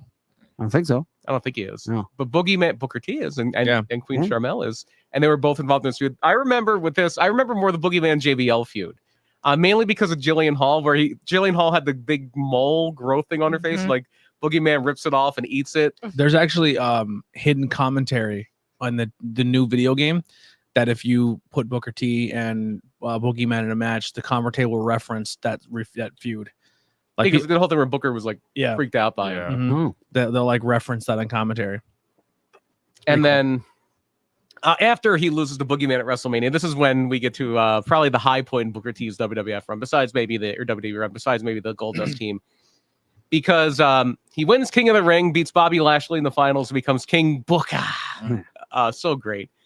He had his court with Finlay and Regal and all those guys. Aren't they Sir Finley, Sir Yeah. Regal, Queen Sharmell. Queen? I just remember the one thing where the Regal just keeps saying, "All hail King Booker," and they says it over and over again. They go to commercial. They come back. He's still saying it. I feel like Booker T. I mean, I know they've recently brought it back, but it still hasn't had the same firepower. Oh, he was the best of those kings. It's the last king that we legit had that felt like it was. Yeah, nobody cared fun. about Nakamura. Or Corbin. I mean, the closest is Corbin, but Corbin himself Yeah. just tried to make it relevant, but it wasn't Maybe. King. It wasn't King Booker level. Maybe Sheamus. I feel like I didn't even remember Sheamus. He had a red crown. Yeah. Oh, Yeah. It seemed Yeah. like Regal. They're gonna do something good with Regal, but then Regal Yeah. got Yeah. popped for wellness. Which, hey, keep that in mind. And then they did the Night of Champions shortly after Booker wins the title. He beats Rey Mysterio, Great American Bash, to win the title. And they did champion versus champion versus champion. It was Booker T, the SmackDown World Heavyweight Champion, WWE Champion John Cena from Raw, and ECW Champion The Big Show. Yeah. In 2006. And so the fan vote, because this was kind of it wasn't Night of Champions. I think it was Taboo or Cyber Sunday, because you got to vote on whose title would be on the line. And Booker's the big heel in the match, so they vote for Booker's title to be on the line. which means Booker's winning. Yeah. He gets the win when Kevin Federline interferes. K-Fed. K-Fed, because he was feuding with John Cena. Who was Britney Spears' Yeah, boyfriend at the time. it was her like her husband. dancer, right? Yeah. it was Or like her. was it the husband yet? Yeah, or they were. not? Yeah, They're married. I think they may have even been. They were either still married at this point or had been divorced already. But yeah, they did a thing where for months they built up that Kevin Federline was going to wrestle John Cena on the New Year's Day Raw. Yeah. And this was That part of the marriage build-up. is the reason why I think Britney Spears was put into that thing where she No, had that was that other guy. That was like Jason Alexander. I remember because the same as the guy from Seinfeld. yeah. I think that was. They're just like, we need to put you on lockdown. Like you're making bad choices. Now she's out of lockdown. Now she's out. Now she's out. Naked on Instagram all the time. Mm-hmm. She's a grown woman, can make her own Yeah, choices. whatever. If she wants to Who be cares? crazy, let her Yeah. go. As long as she's not hurting anybody else. That's right. But Booker does lose the World Heavyweight title to Batista Survivor Series. He competed in Money in the Bank the next year. He was drafted to Raw, briefly feuded with John Cena, lost to Triple H at SummerSlam 2007. Shortly after that, he got caught up in the Signature Pharmacy scandal, which was people found out that a lot of WWE wrestlers were ordering through this online pharmacy, Signature Pharmacy, steroids. Wasn't he part of it, or that was a different one? Sabu? No, acknowledge me. Oh, that was When you do this, it's Sabu. Sabu? No, Just so I'm you doing know, the, yeah. well, you guys don't watch Raw, but that's Roman Reigns' new thing. Acknowledge Oh. me. I know the acknowledge me thing. I didn't know he does a Sabu Yeah. taunt. No, yeah, him and the Usos do We the One. Yeah. Oh. Yeah. That's Sabu. That's not. Yeah, that's Sabu. Well, I feel like Sabu is more of like a Yeah, Yeah, you have to like do arch your that, back. yeah. Yeah, but No, anytime one finger goes, that's Sabu. It's Sabu. it's today's times. It's Who will probably- be at Hamburg? Oni Lorcan and Danny Burch. If they haven't Sabu. gotten it over yet, it ain't. It is over. You just Yeah, no, you just it don't watch is. it. Yeah, no. Just Yeah, because Roman's very over. Yeah, that's what I'm saying. Well, People all the time are putting one finger up because it's a Roman thing. I didn't know he did that at Yeah, all. I don't even- I haven't It's just- But SmackDown here's Raw. the I didn't thing: watch. if next week Roman starts going like this, it's still the Hogan thing. Yeah. That's I don't right. care how over it gets; it's still the Hogan thing. But anyway, no, No, I'm it's- thinking And Roman's on SmackDown. he's on everything. Yeah, but he Man's barely been on shows up to Raw. one. Raw has had mainly women's main events for like. yeah. 2 months Becky almost. has like the Yeah. most main events I think this year on Yeah. Raw. No, I'm thinking when that one guy got busted and they found the doctor just not too long ago, maybe like before his big run happened, where a doctor went out and all his clientele got leaked and Roman was on the list. Oh Oh. yeah. No, this is way before that. This is like 2007. Edge was on the list. This is why I want to say this might have been why Mr. Kennedy. No, Kennedy got his push got killed because of something else. I think it was Yeah. like He was hurt. And yeah, he was hurt. Yeah, he was hurt. That's why he lost his money in the bank. He But then, was going to be Mr. McMahon's son. yeah, he was on the signature farming thing that got him taken away out of okay. that. Ray was on the list. There are a bunch of people who were buying steroids through this online pharmacy. That's Were they buying painkillers too? Probably I was in. So what year was this around? then again? 2007. Oh, 7. Okay. And everything's under a microscope right now because this is in the wake of the Benoit thing. Yeah. So WWE is under a big microscope, and it's just another scandal. And it's one they've already Yeah. dodged a bullet on once before. And a lot of these people got suspended. Booker asked for his release, said he was burned out, and they granted it to him. And a month later, he shows up in TNA with Sharmell at Genesis 2007. He was there for 2.5 years. I didn't realize he was there that long. Yeah, wow. Mainly as part of the Main Event Mafia, which was one of the big heel groups there. Introduced the Sting. Legends title. The Legends title, yeah. Like we were saying earlier, he had a different accent every week, which was a lot of fun. Sharmell had one of the worst matches you'll ever see with Jenna Maraska from Survivor. Oh my god, that match is bad. It's really bad. It may be the worst match I've ever seen. It's up there with the other one with Rebel? TNA. Yeah, Rebel and Shelly Martinez. Yeah, I was gonna say Yeah. Salinas or whatever her name. Yeah, she had a different name of that play, but yeah, that was a really bad one. And yeah, that was not good. So I feel like at that point in WWE, that 07, I didn't know that because I was a kid following then, but I feel like that was the start of a bunch of new stars. Like that was the Miz, Morrison, Kofi, Carlito. Well, yeah, but they weren't like main event guys. Then. No, but then they like They were just Yeah. young at that point. This Jericho was Working still their in way. and out. Yeah, Yeah. working their way in. obviously like Cena, Orton, Triple H were all that was still around Batista. the time that I Mhm. kind of like dipped out for a long time. I was missing a lot of stuff at that point because I was working during pay-per-views. Like I worked third shift, Yeah. so I missed a lot and of I was way pay-per-views, more into UFC at that time than I was wrestling. which is a common story. Yeah, that's when it shifted to from the was it Ruthless Aggression to the PG thing. That's Yeah. Mhm. kind of wasn't Like good. 2000, Wasn't good for 2002 to probably when Batista came back and won the Rumble is my huge break. Oh, okay. Because I started finding out about UFC. That's like 2012. Or Oh, like- 14 or yeah, something? that's 14. That's 12 years. Yeah, I found out about MMA like UFC 30 or 20 some. You got into it really Yeah, early. it was never an either or for me. I like them both. Yeah. And I was like, oh, I don't care. yeah, and then Give me MMA I got out of. Like I couldn't tell you the last MMA fight I watched. Like I couldn't. The guy care who I less thought about was going to MMA make me anymore. more into MMA is the guy, one of the guys who got me out of it, Connor. Yeah. Yeah. I was like, oh, cool. This ranking system means nothing. I'm done. Yeah, I liked Connor. I liked him when he was active. I'll tell you, John Jones Bones is what pushed me out of it. By the time when he kept getting hit for drugs, and winning fights, and kept Connor was getting- punching old guys in bars and getting get slapped on the wrist. It just became running too much over for a me. pregnant lady. I'm like, I'm done. When it went from like 5 divisions to 50, I'm like, I don't, and I didn't know who all the champions were. I'm like, yeah, this is That too. This is too much. So Booker has that run in TNA. He leaves in 2010, returns to WWE in 2011. He's a surprise entrant in the Royal Rumble, but he's mainly a commentator, mostly on SmackDown. He did. I like him on commentary. Oh, this is like the Yeah. Sin Cara era of SmackDown. Oh yeah, he could tell the two Sin Caras apart because one had a little mark on their boot. Booker T wasn't like a classically great commentator, but he had so many memorable things. The Shucky Ducky Quack Quack thing. His Fave 5. Daniel Oh, Bryan that was Daniel always in his Fave 5. Debra. Debra, my boy. I know you guys don't watch it and Oh check it my out, but he is one of the reasons why I don't mind watching the pre-shows. He's It's- great. No, Oh yeah. I Oh, the love. pre-shows are worthless, though. I mean, Booker T's great, but when you talk for an hour and there's no matches, He was fun as an announcer. He wasn't Yeah. cookie cutter like so many announcers are. He put personality into it, which is more than most do. And yeah, those little things. There would be moments where like Michael Cole would have to say something serious, like in character. Booker would just look at him and be like, "What? Tell me you did not just Yeah. say." Could you imagine if like Cole let himself and his inhibitions go like now when he's with McAfee like he did when he was with Booker? Michael Could have been Cole. looser, but Michael yeah. Cole made me laugh more than any announcer ever one time.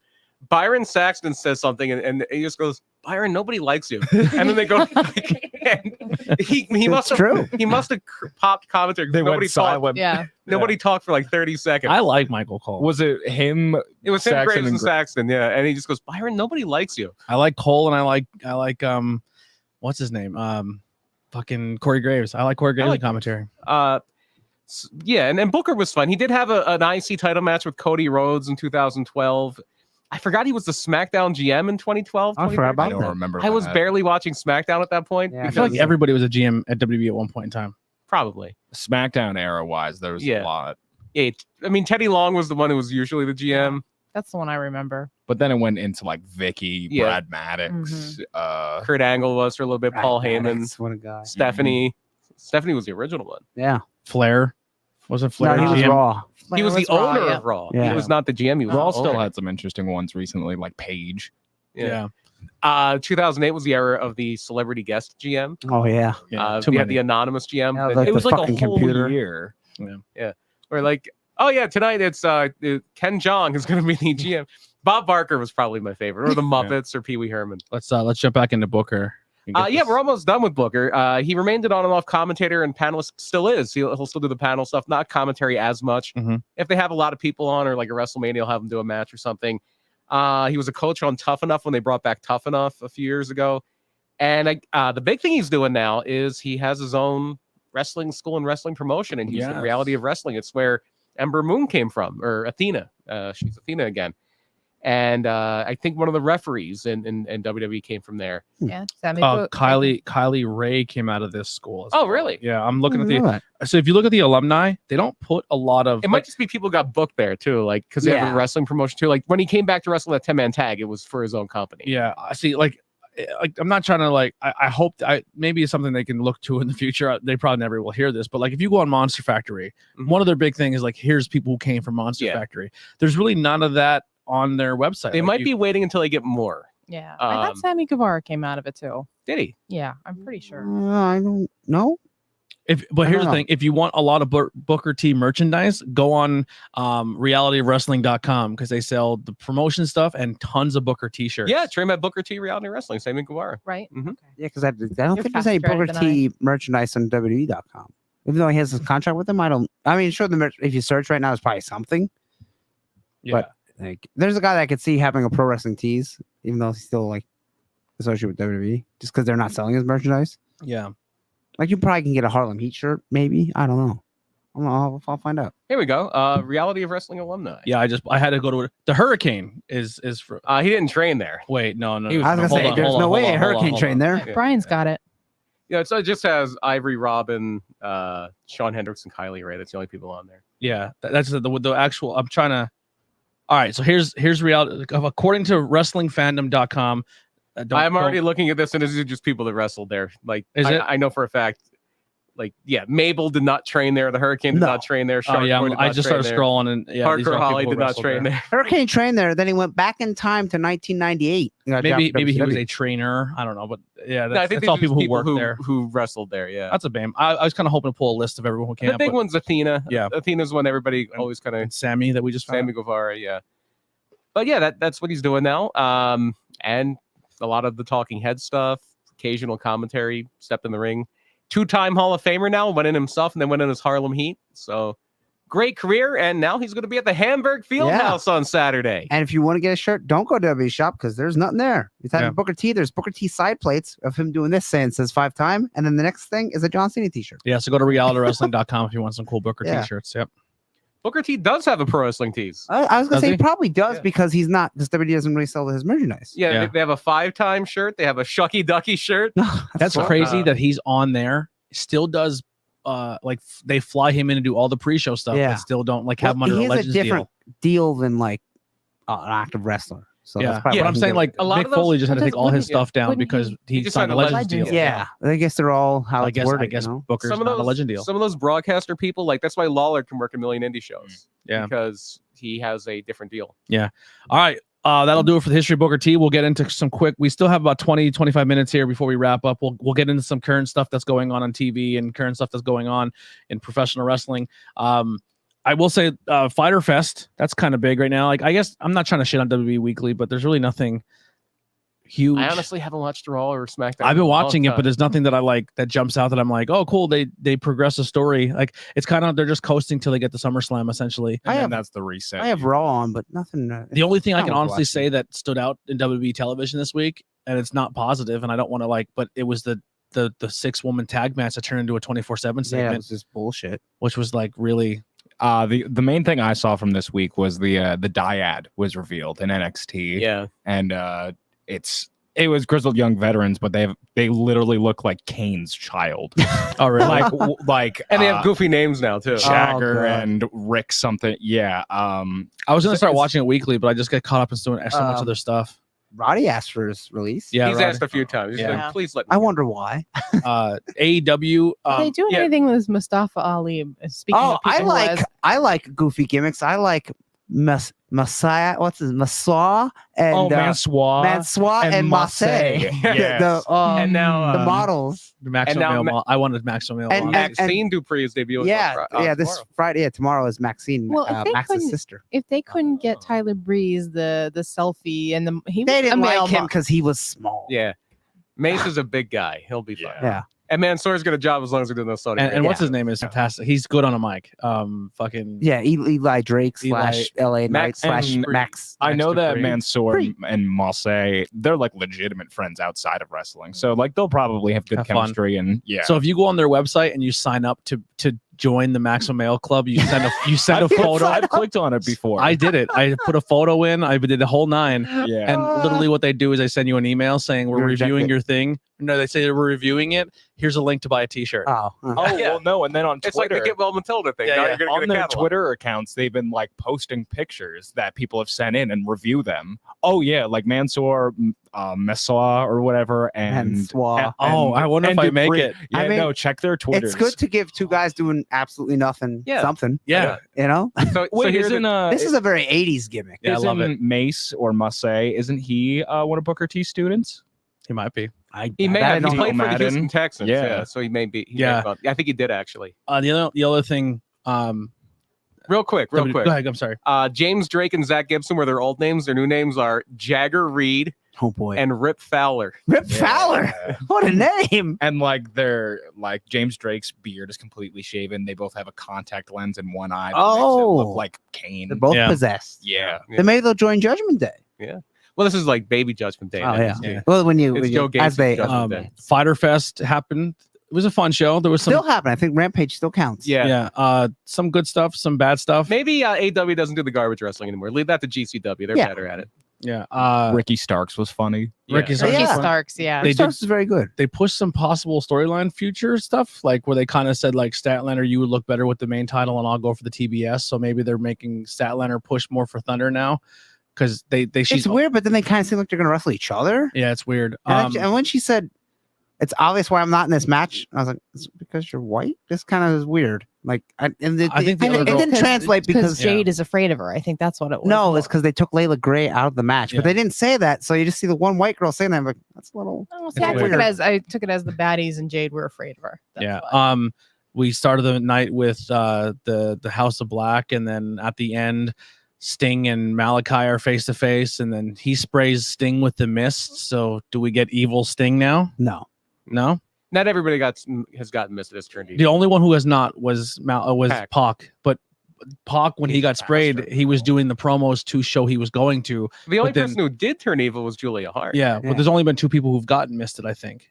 I'm sure somebody else. Yeah, there had But to when be. Pac was supposed to turn is the same time Ray Phoenix dislocated his elbow, and I think they called an audible. This is just my take. I think they called an audible and said you have to stay with I think Penta. they would be very foolish to turn Sting heel. Yeah. Nobody wants to boo Sting. Yeah. No. You don't turn any of the legend guys that are like at that level. The you don't only turn thing like Ric about Flair. turning Sting that I'd be excited for is him and Darby then split, because I don't want him and Darby anymore.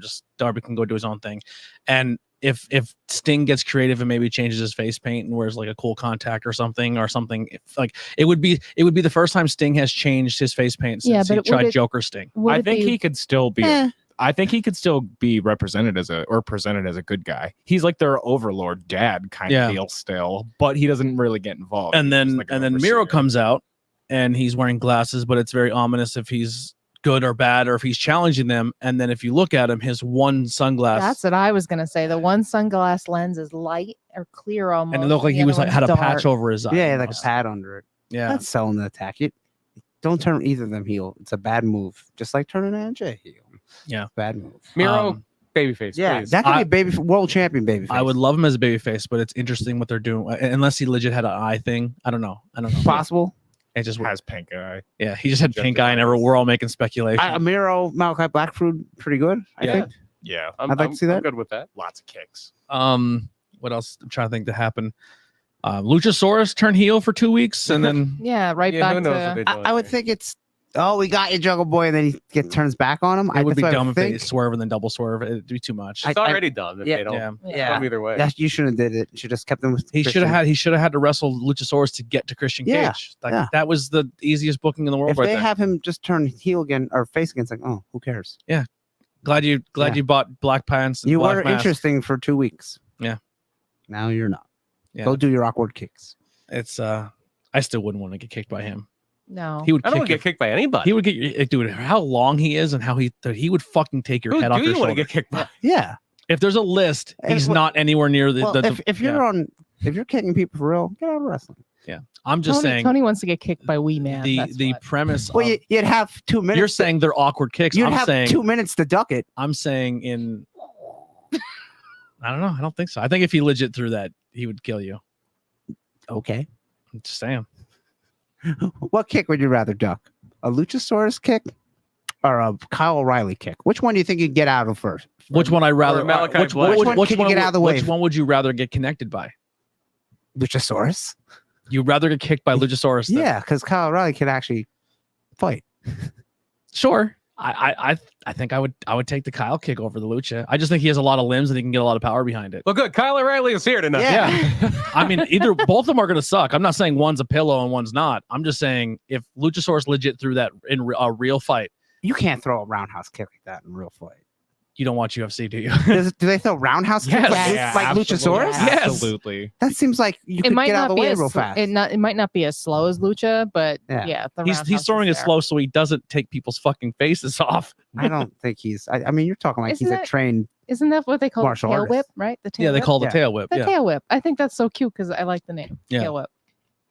Yeah. All right, moving on, boys. What else we got? Fighter Fest.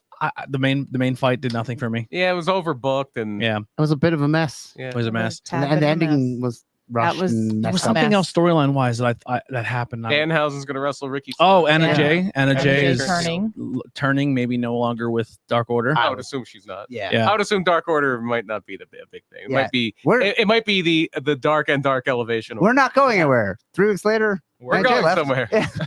The female left. I would yeah. have turned her heel. We're No. literally not going anywhere. I would have kept We're her just spinning face. our wheels. The only thing that this shows to me is if Anna's doing a whole thing and now Anna and Kai are back together and Sammy's kind of tweening between the Jericho appreciates, it just seems like stables. And if this Malachi thing is something where maybe Sting or Miro, I think stables are getting way too overcrowded. It's just getting convoluted. That's been a problem with AW for a long time. Yeah, it's already been a problem. Yeah, with and AEW. now it's even look like it's growing even more. But ROH is this weekend. We won't be able to watch it because obviously we're going to be at the show. I think Claudio's going to win the title. I think I think Claudia you will should. be You the got title. Briscoe's FTR 2 out of 3. I was just gonna say that aren't they like Wheeler 2 out of Yuta 3? and Daniel Garcia. Yeah. Yeah, Two- every match should be pretty Wheeler good. Daniel Garcia 2 for us. Willow and Allie Catch. No, not No, Allie. Allie- Allison Allie- Kay. Allison K. Sorry, Allison K. She Allison was K. what was her TNA? She's I just know her from NWA. yeah. Oh, She had a really good NWA title match. what with the them. hell was her either? Or she I was thought, an I thought Impact. it was what's her name from GCW. No, It's not her. no, No, it's no, it's Allison not Kay. Allie. She was Oh, then I'm not as excited. Sienna. Yes. Yeah, she was Sienna in Yes. Impact. It's not Alley Catch. She's pretty good though. Not one. Allison half of Kay. She has the white stripe in her hair. Oh, it is Allison K. Allison K was in. Oh, wasn't she in fucking Bloodsport? She was in one of Yeah, the I Bloodsport. think so, Yeah, She did That's Bloodsport. where I confused Allison K and Allie Catch. I don't think Alley Catch has done Bloodsport. Allison K has, Yeah. yeah, yes. yeah. Allison. but Allie Catch is with Effie. Effie. Yeah, Yeah, one half of Bussy. yeah. That's actually going to be a really good match, and hopefully, here's my fantasy booking for that match. I hope they go out and tear the house down because I think they can. And I love Mercedes Martinez, and I think Serena Deeb is talented. Her promos have been really slacking for me, but I feel like that can steal a huge opportunity for a women's match in ROH pay-per-view. And I think it's one of those things where if like someone can come out and be like, "There's no loser here. You're both contracted." Like they're both get contracts out of this. They both have contracts.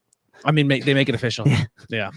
If they're not, I mean, anything can happen. People work there all the time and they don't get offered stuff. So I hope they both get offered. The old stuff. ROH isn't the new ROH. New ROH is AEW. Yes, but I'm hoping both. It's of them- AW's NXT. Yeah. I'm hoping they both get signed because I think they're extremely talented. Well, Especially, Mercedes is signed. yeah, I'm They saying, officially announced that. I'm a while saying ago. this match. Well, Willow is signed. Well, I hope they make it official on TV and they start. Well, they pushing never It's not did. official until they get that is all over. Yeah, graphic Jonathan on Gresham Twitter. never got it, but he's Yeah. Yeah. Yeah. So, well, speaking of not making things official, Tony Khan has then went out and He did confirm that the Briscoes are under long-term contracts. Who said with Ring of Honor? Yeah. which is like that's just AEW. Is this a like, workaround? Well, they might be doing some like streaming stuff because they did say they're revamping Honor Club, and Honor Okay. Club's going to be coming back. Well, So that's what he maybe said. Our next television deal is going to be, what was it, historic or something? He came out and said. I hope they get one because if they don't, then it's dead. Yeah. Well, that the only thing is the Discovery thing. They like obviously the Shark Week they're pushing it, but they pushed it for me really really hard. Yeah. And Discovery is under the same company as HBO. HBO. and HBO Discovery Max. bought HBO. They Yeah. bought Warner Media, which owns HBO and owns. So maybe that's like the TNT, TBS, Easter egg, hint. We're That's working what with I'm- Discovery. Yeah. or they're so just I'm trying to plug hoping- Shark Week. Yeah, that's the whole reason they said, can you tie Shark AW Dynamite into Shark Week? And that's the Shark Cage. That's And the isn't it reason. funny? The Shark Week, and then of course, the commercial for Shark Week is The Rock. Yeah, I seen that. The Rock is all elite. That's like when they do the John Cena wipeout thing. Remember when The Rock Yeah. was on, or John Cena was on that? CR says he never turned on Jungle Boy, Luchasaurus, and he He didn't. Yeah, he's right. yeah, because long-term story is Lucha versus Jungle Boy, not Jungle Boy versus Christian. No, Jungle Boy versus It's Christian. Christian. Yeah. Christian. I would say that too. Yeah, Jungle Boy, you would think would be the heater. Yeah, Yeah. Luchasaurus would have been the guy he had to go through to get to Christian. Yeah. To kind of delay it. I mean, it still might be. Yeah. Also, kind of news rumors are Punk and Kenny Yeah, supposedly getting closer to. they're shooting for All Out for both of them. It sounds like you never know with injuries, but yeah, it looks like they're telling people Kenny's return is imminent. Punk, it seems like it's a little more uncertain, but they're hoping he can go. When for All Out. Punk is going to be close to returning when you start seeing MJF make appearances again. I don't think you not see MJF make an appearance until Punk comes back. Well, I think Punk beats Moxley and MJF beats him down. Or something like that. I see that. but you're not going to bring MJF back until Punk's ready. No. Maybe, but probably not. Yeah. Probably not. I think that's so. If you see MJF's music kit or him on TV and you haven't seen Punk yet, he's not far behind. I think you'll see Punk first. Very possible. Yeah. But I think they come together. AEW is not afraid of keeping guys off TV for a while. Yeah. What else we got here? How long's Kenny been out? Since February? No, Since like December. November. Wow. Since Full Gear was his last match. Wow. in November. Crazy. All right. So we'll say this. Obviously, bloated roster AEW. We say that all the time, but they lost 2-3 big names, and they're still floating, making good shows, doing everything they can. Yeah. Like WWE loses one guy in like fucking full scramble mode. Well, that's what happens when you put all your stock in one person. Well, two people. Roman, all your eggs and in Cody. one basket. What else do we do? Oh shit, we don't know. Austin Theory, you ready? Here's the rocket, boy. Get going.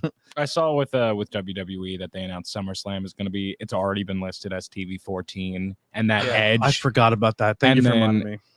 Edge is supposed to be returning as the rated R superstar, which I said from the jump, the whole thing of TV 14 programming is either for Edge right now or for when Cody returns. It's so they can say shit every now and then. Yeah, that's really all it is. It's that it's not USA gonna be- wanted it, not really WWE. Right, and so it can compete with Dynamite a little bit because Dynamite's a little bit. Is that TV 14 viewing? Yeah, You know? yeah, it's gotta be. Don't expect attitude. TV 14 No. is not going to be your saving grace in WWE. And especially if people are expecting more edgy or adult content, and Titus O'Neil's opening bit is we're not going to talk about anything like crazy.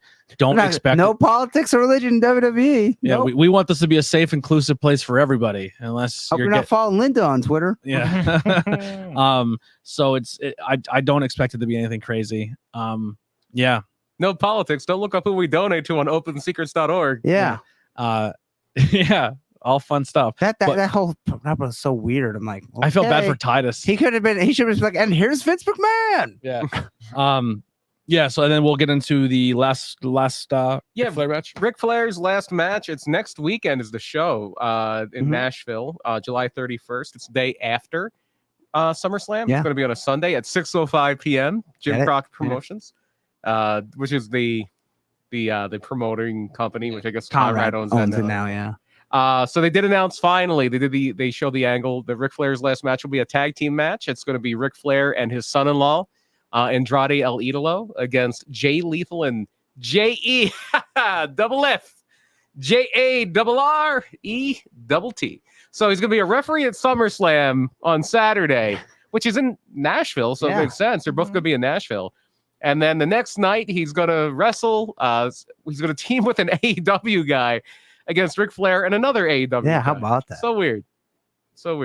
But they did put together a nice card for this. Like the actual undercard is pretty good. Yeah, you got Kerry and Ricky Morton, a father-son team. So fresh out of Hamburg, Ricky Morton's going to be in Nashville.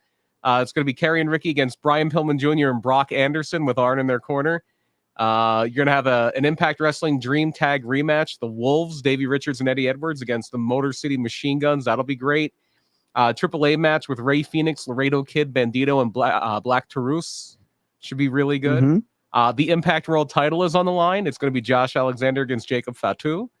The Impact Knockouts champion. I don't know if the title's on the line here or not, but it's Jordan Grace, Rachel Ellering, and Deanna Parazzo, which should be really good.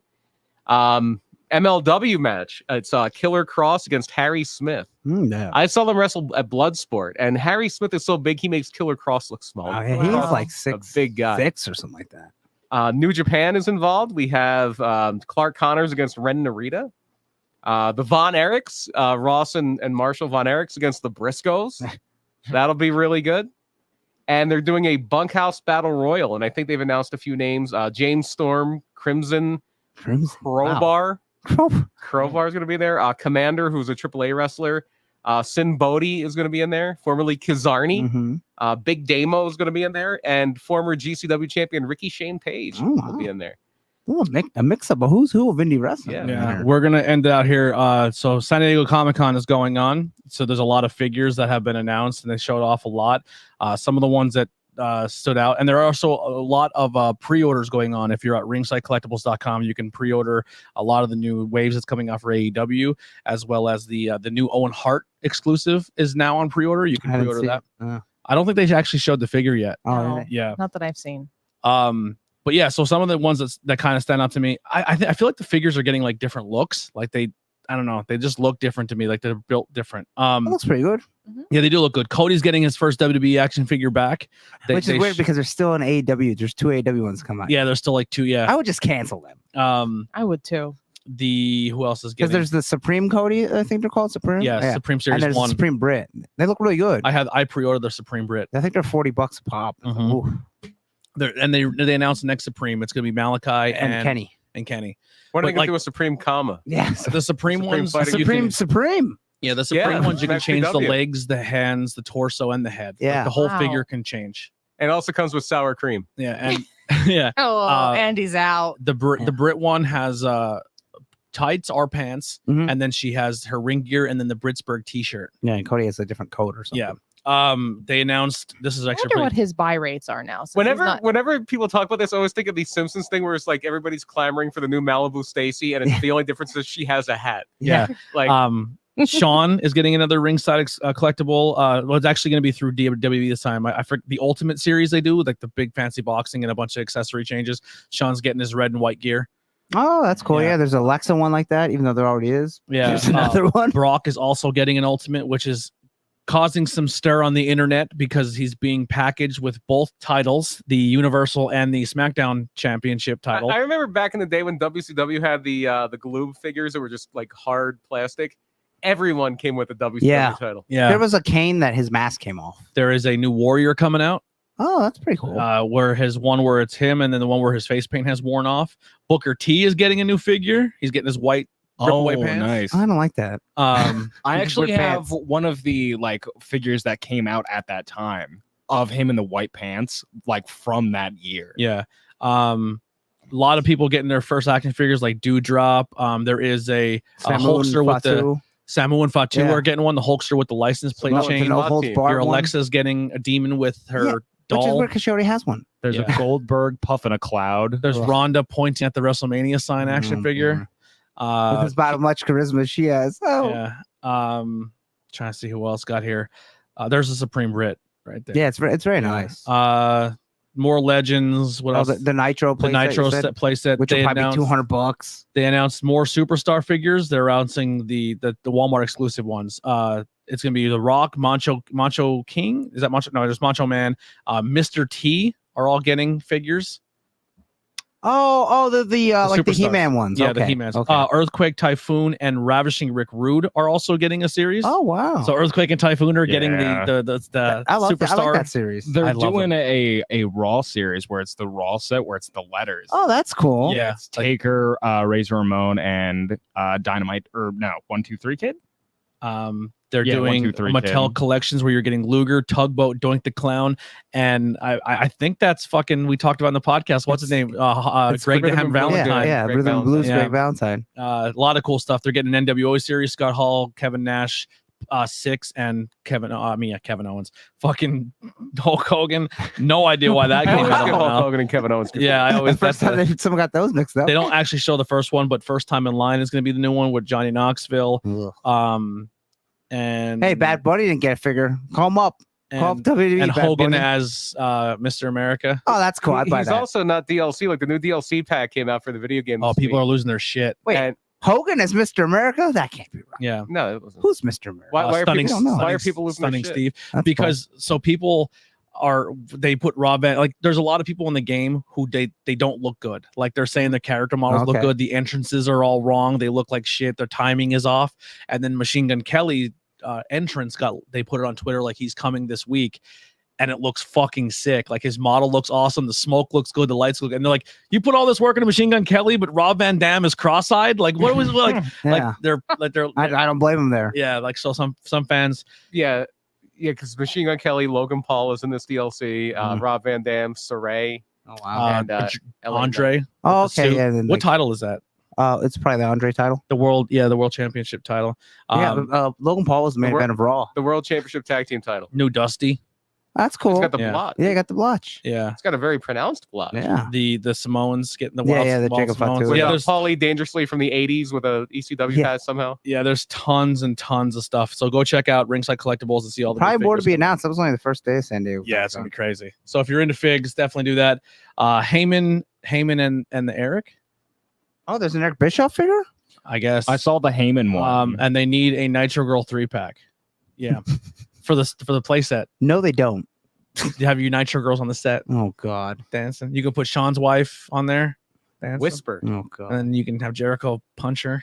It was storyline. I'm not actually saying to do it. It wouldn't happen if I was there. I'm more offended by Nitro Girl figures. Yeah. Why? Why? Who the fuck wants Nitro Girl figures? Well, somebody who wants the whole kit and caboodle, as somebody who wants that whole setup, the entrance way. Who sits down and goes, you know what I really liked about Nitro? Oh, what? DDP? No, the Nitro Girl. Get the fuck out. There's people who go crazy Go for their watch play porn on the sets. internet. There's people who want. that's what Back I- then they didn't have porn on the Yeah, internet. the playset's Well, awesome. they did, but it took forever to blow. Some people when they visualize that play set, they see the Nitro Girls dancing. Yeah. All right, if they're gonna have that, I want a Wildcat Willie action figure. Yeah. And I want DJ Ran all up in my area. There you go. I want a Mike McGurk figure. Gonna do deep cuts. Ricky says this is better than SummerSlam. Don't say that yet. SummerSlam might be good. Hey, man, this show is better than Yeah, I'm saying. Yeah. I guarantee this show is better than SummerSlam. I think SummerSlam has It'll be possibility. fine. And I'll watch enjoy it and I'll be be like, drunk. I'm trying to think of a good. yeah, we're gonna hammer at a bar Yeah. and watch Becky it. versus Bianca should be very good. Well, here's the thing: when you get hammered the last somewhere, or you're 26 hammered for seconds. something, Yeah. everything's a little bit Well, better when you're No, drunk. SummerSlam watching- is the same day as Brewfest. So yeah. Oh yeah. Yeah. I won't even remember SummerSlam. I'm being honest. I'm not even gonna know SummerSlam is happening. I You're don't gonna be at SummerSlam. I don't think I will make it to SummerSlam. Oh For no, I'll my- be asleep. For my I'll be last asleep. year experience, my last Brewfest experience, there's zero chance I make it to SummerSlam. I'll be passed out. Hope you don't pass out down to Bottsville. I almost did last year. I was that bad. That's bad. I called Heidi. I'm like, where are you? And she goes, I took everyone home. And I go, you left me here? She goes, I couldn't get a hold of you. I go, you got to turn around. I'm at the point where if I keep drinking, I'm going to be sleeping on the sidewalk like a bum. Yeah. I'm gonna get arrested. I'm going to pee on the street. Yes. Luckily, Brewfest is right by the police station, so it's Yeah, not that yeah. bad. So they're right. They'll in the drunk give me a- tank. they'll They give still me a have drunk bed. tank? Yeah. I'm sure they um, do. Well, that'll do it for Tornado Tech Podcast. Andy, what do you got to plug? We did plug Legend of Hamburg. I'll be wrestling there Saturday night. We'll see you Friday and Saturday at Legends of Hamburg maybe and you'll see me Outbreak. wrestling Friday night. Yeah, a lot of people, a lot of our buddies on that show. Philly Mike's going to be on there. Dyson Bennett. Philly is on Mike there. is wrestling Dyson Bennett. Yeah. I did Yeah. the card. Devontes is going to be on that Mhm. show. Tarzan Duran, J.S. Hawthorne. Yeah. Should be a pretty good show. That's the quarantine The show. links are Second below, so you can go anniversary. check it out. Hamburg Fieldhouse. Legendary Yeah, Hamburg Friday and Fieldhouse. Saturday night. Come out to one or both or all. I saw Matt Quay is going to be wrestling Eli Easom from Ring of Honor, formerly from Ring Oh of wow, that should be very good. Yeah. a student of the world famous CB, Mhm. Worldwide Dojo. They announced Colby Carino and Vinny Pacifico. It's going to be a great show. Rock and Roll Express. Andy Hedder's going to win the Earth Yeah. Championship. It'll be new Captain Planet. Make Yeah. a cartoon about me. There you go. It's going to be a great time. You can all put our rings With together. your powers combined. I hated that cartoon. I hated it too. Yeah. Austin, what do you got? Still just the Sanctuary. Been training there for 10 weeks now. Wow, This there will you be the 11th week. Sorry to cut you off in your plug though. We need someone who's like gonna be like, if we get famous, we could pay someone to be like the show historian, and we just need someone to go through every episode and just write down everything you've said you've ever hated, and then Oh, make a t-shirt. like Howard when he goes, Yeah. I hate Halloween. The I list hate of it." the list that of Andy Hedder. yeah, the list of Andy Hedder hate. Go ahead. I'm sorry. But yeah, the Sanctuary. Just been training there, and still not a whole lot else going on in my life. Hey, that's I won't. fine. I won't be here for the next show. I will be in Ohio on an island. On an island. There's an island There's in an Ohio? island in Yeah, Ohio. there so is, yeah. so you drive 6.5 hours from where I'm at in Pennsylvania to Port Clinton, Ohio, and then you take a 30-minute ferry ride to Put-in Bay, Ohio. Oh, And they do a Okay. lot of cool like music stuff there. Oh. Mhm. not Yeah. Port And then Clinton, Pennsylvania. they go to war with the Ukraine. So Yeah. shout out Light Up the Moon. That's Rob Hampton's band. I'll be seeing them at least 3 nights while I'm down there. So Yeah. that'll be fun. He's been telling me that for years and always inviting me up, but I just never, I don't have time. But he said it's really, really cool. So I hope you have a blast. They are on different time. Yeah. It is island time there. Yeah. It still might be Ohio, but it's a little Well, it different. literally is another time zone. Yeah. Well, no, like they're No. just saying that you live a I think different it- life when you're there. think You it just is. party the Central? whole fucking time. Oh, that sounds horrible. Yeah. That sounds awful. No, so my game plan is to wake up at like 8, 9 in the morning and be the first one in the pool where the pool bar is, and then we go from there. It's a bold move. We'll see if it works out for you. Oh, it worked out wonderfully last time, and that's why I know that's my strategy this time. I would be waking up at 8 a.m. to eat and fully hydrate, so I'm prepared. You're not in your early 20s anymore. Yeah, No. I'm still like new to this era of myself. So I don't know if you don't want to say it on air, don't say it. But how old are you? I turned Fresh. 22 yesterday. Yeah, Wow. you just fresh 20. So he's fresh into his 20s. He I could turned drink- 28 He could probably yesterday. drink us all under the table right now. Definitely me. Definitely you, yeah. Yeah, Definitely me too, you'd because be I'm alive. about 1 or 2 and I'm done now. Yeah. Last night put up a pretty good performance. Can't lie. I can drink beer all day. Once you put liquor in front of me, that's where I lose. For my- me, it's one or the other. I can't do. Oh, you never went across this. yeah, you don't cross Across the streams. streams. And if you do, start with Start with the, liquor start with first. the liquor. Although, yeah, I last made that night. mistake once. Last night bad. it started with liquor, then was beer, and then ended on. Oh, you don't a go backward. slushy. Oh Yeah, no, yeah, no. this was. And then you smoke after, and then you're Oh. real fucked. Yeah, Brian, what do you got to plug? Murder my dude. I Murder thought my you said dare to keep kids off drugs. Don't do That's drugs, gonna be kids. Andy's Yeah. plug. I turned a little bit more than 22 yesterday. That's So- crazy. You guys have the same. Yeah, we have this. Yeah. Yeah, Oh my five people. god, I forgot to put the birthday the banner office up. thing. Yeah. Yeah, I forgot. Yeah, 5 people on the show, and 2 of them have the same birthday. What are the odds? Yeah. That's crazy. That's crazy. Yeah. But no, Murder My Dude will be releasing a new episode in about 2.5 hours. It's murder with a question mark, my dude, because there might not have been a murder on this one. It was an Australian con artist. She disappeared. We don't know what happened. But we'll talk about that. We talk about some political intrigue and assassination of a former world leader. We call it This Week in Murder, but it's really like the last couple weeks of murder because we don't do a weekly show anymore. Yeah. Talk about a overturned conviction. We play Who Died the Worst. We have a fun time. Just look up Murder My Dude. You'll find it there. Project2minute.com is the website. There's merch there. There's, I think, links to the podcast. It hasn't been updated in a while. There might be. Who knows? TBA. I don't know. Just search Murder My Dude. Just look you'll up find Murder it. My Dude and you'll find it. It's a fun show. Kelly.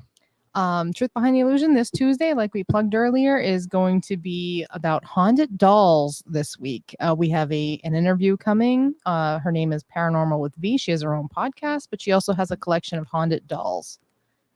So, There we go. You said haunted dolls. yes, haunted dolls. Maybe our evil Vince McMahon puppet will make it on. Yeah. And you're like, what? I'm like, what are you doing? That was Yeah, that was and then awesome. tune in. It's at 8:00. on Please don't hate me, Tuesday. guests, because I'm not gonna. The one doll that we're gonna talk about, I'm very passionate at that I don't believe it's real. Annabelle. Yeah. IWEPnetwork.com. Check out all the social media.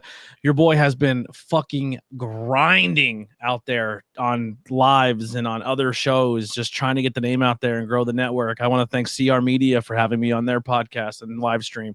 Tantalizing Tony, bringing all his people over, helping me out. I've been going on Omegle and just chatting with people, random Wow. people What across is the world. Omegle? So you put your That webcam was on. Gollum. Yeah. Oh, no, I thought it was that game where you put the letters on the So you thing. put your cam on and you just That's randomly connect Scrabble. your camera to somebody in the world who's on the same thing. Oh, that's horrifying. And then you can just hit next and automatic just and like disconnect them at any point in time. But I go on That was there. Boggle. I thought it was Scrabble. You Well, good? no, there's both Scrabble and Boggle. Boggles when there's the dice with letters on them. You shake them up and you have to make words with. Well, he is saying put the letters on something. I'm thinking that's I had Scrabble. put them together mixed. What? Omegle. I don't know. It's a good indication Keep of how going. this show's promoted. Anyway, yeah. So anyway, I go on there and I talk to people and try to get them to go check out the podcast and help it grow. You know, social media, get new eyes. Yeah. So that's what I've been doing, and also I will be on the Turnbuckle Tavern podcast this Monday. They've invited me on the show, so you can check out that content as well. That'll do it for Tornado Tech Podcast. We'll see you next Thursday. What do we have? What's our topic? We don't. TB to know. Turns. Babyface and heel turns. Some famous turns. All right, famous turns and babyface. And you know why? Because you fans can stick it. Yeah. That's Hulk why. Hogan, you go straight to hell. You go straight to hell and you die. That'll do it. Famous babyface heel turns next week on the podcast. We'll see you guys then. See ya. Bye bye.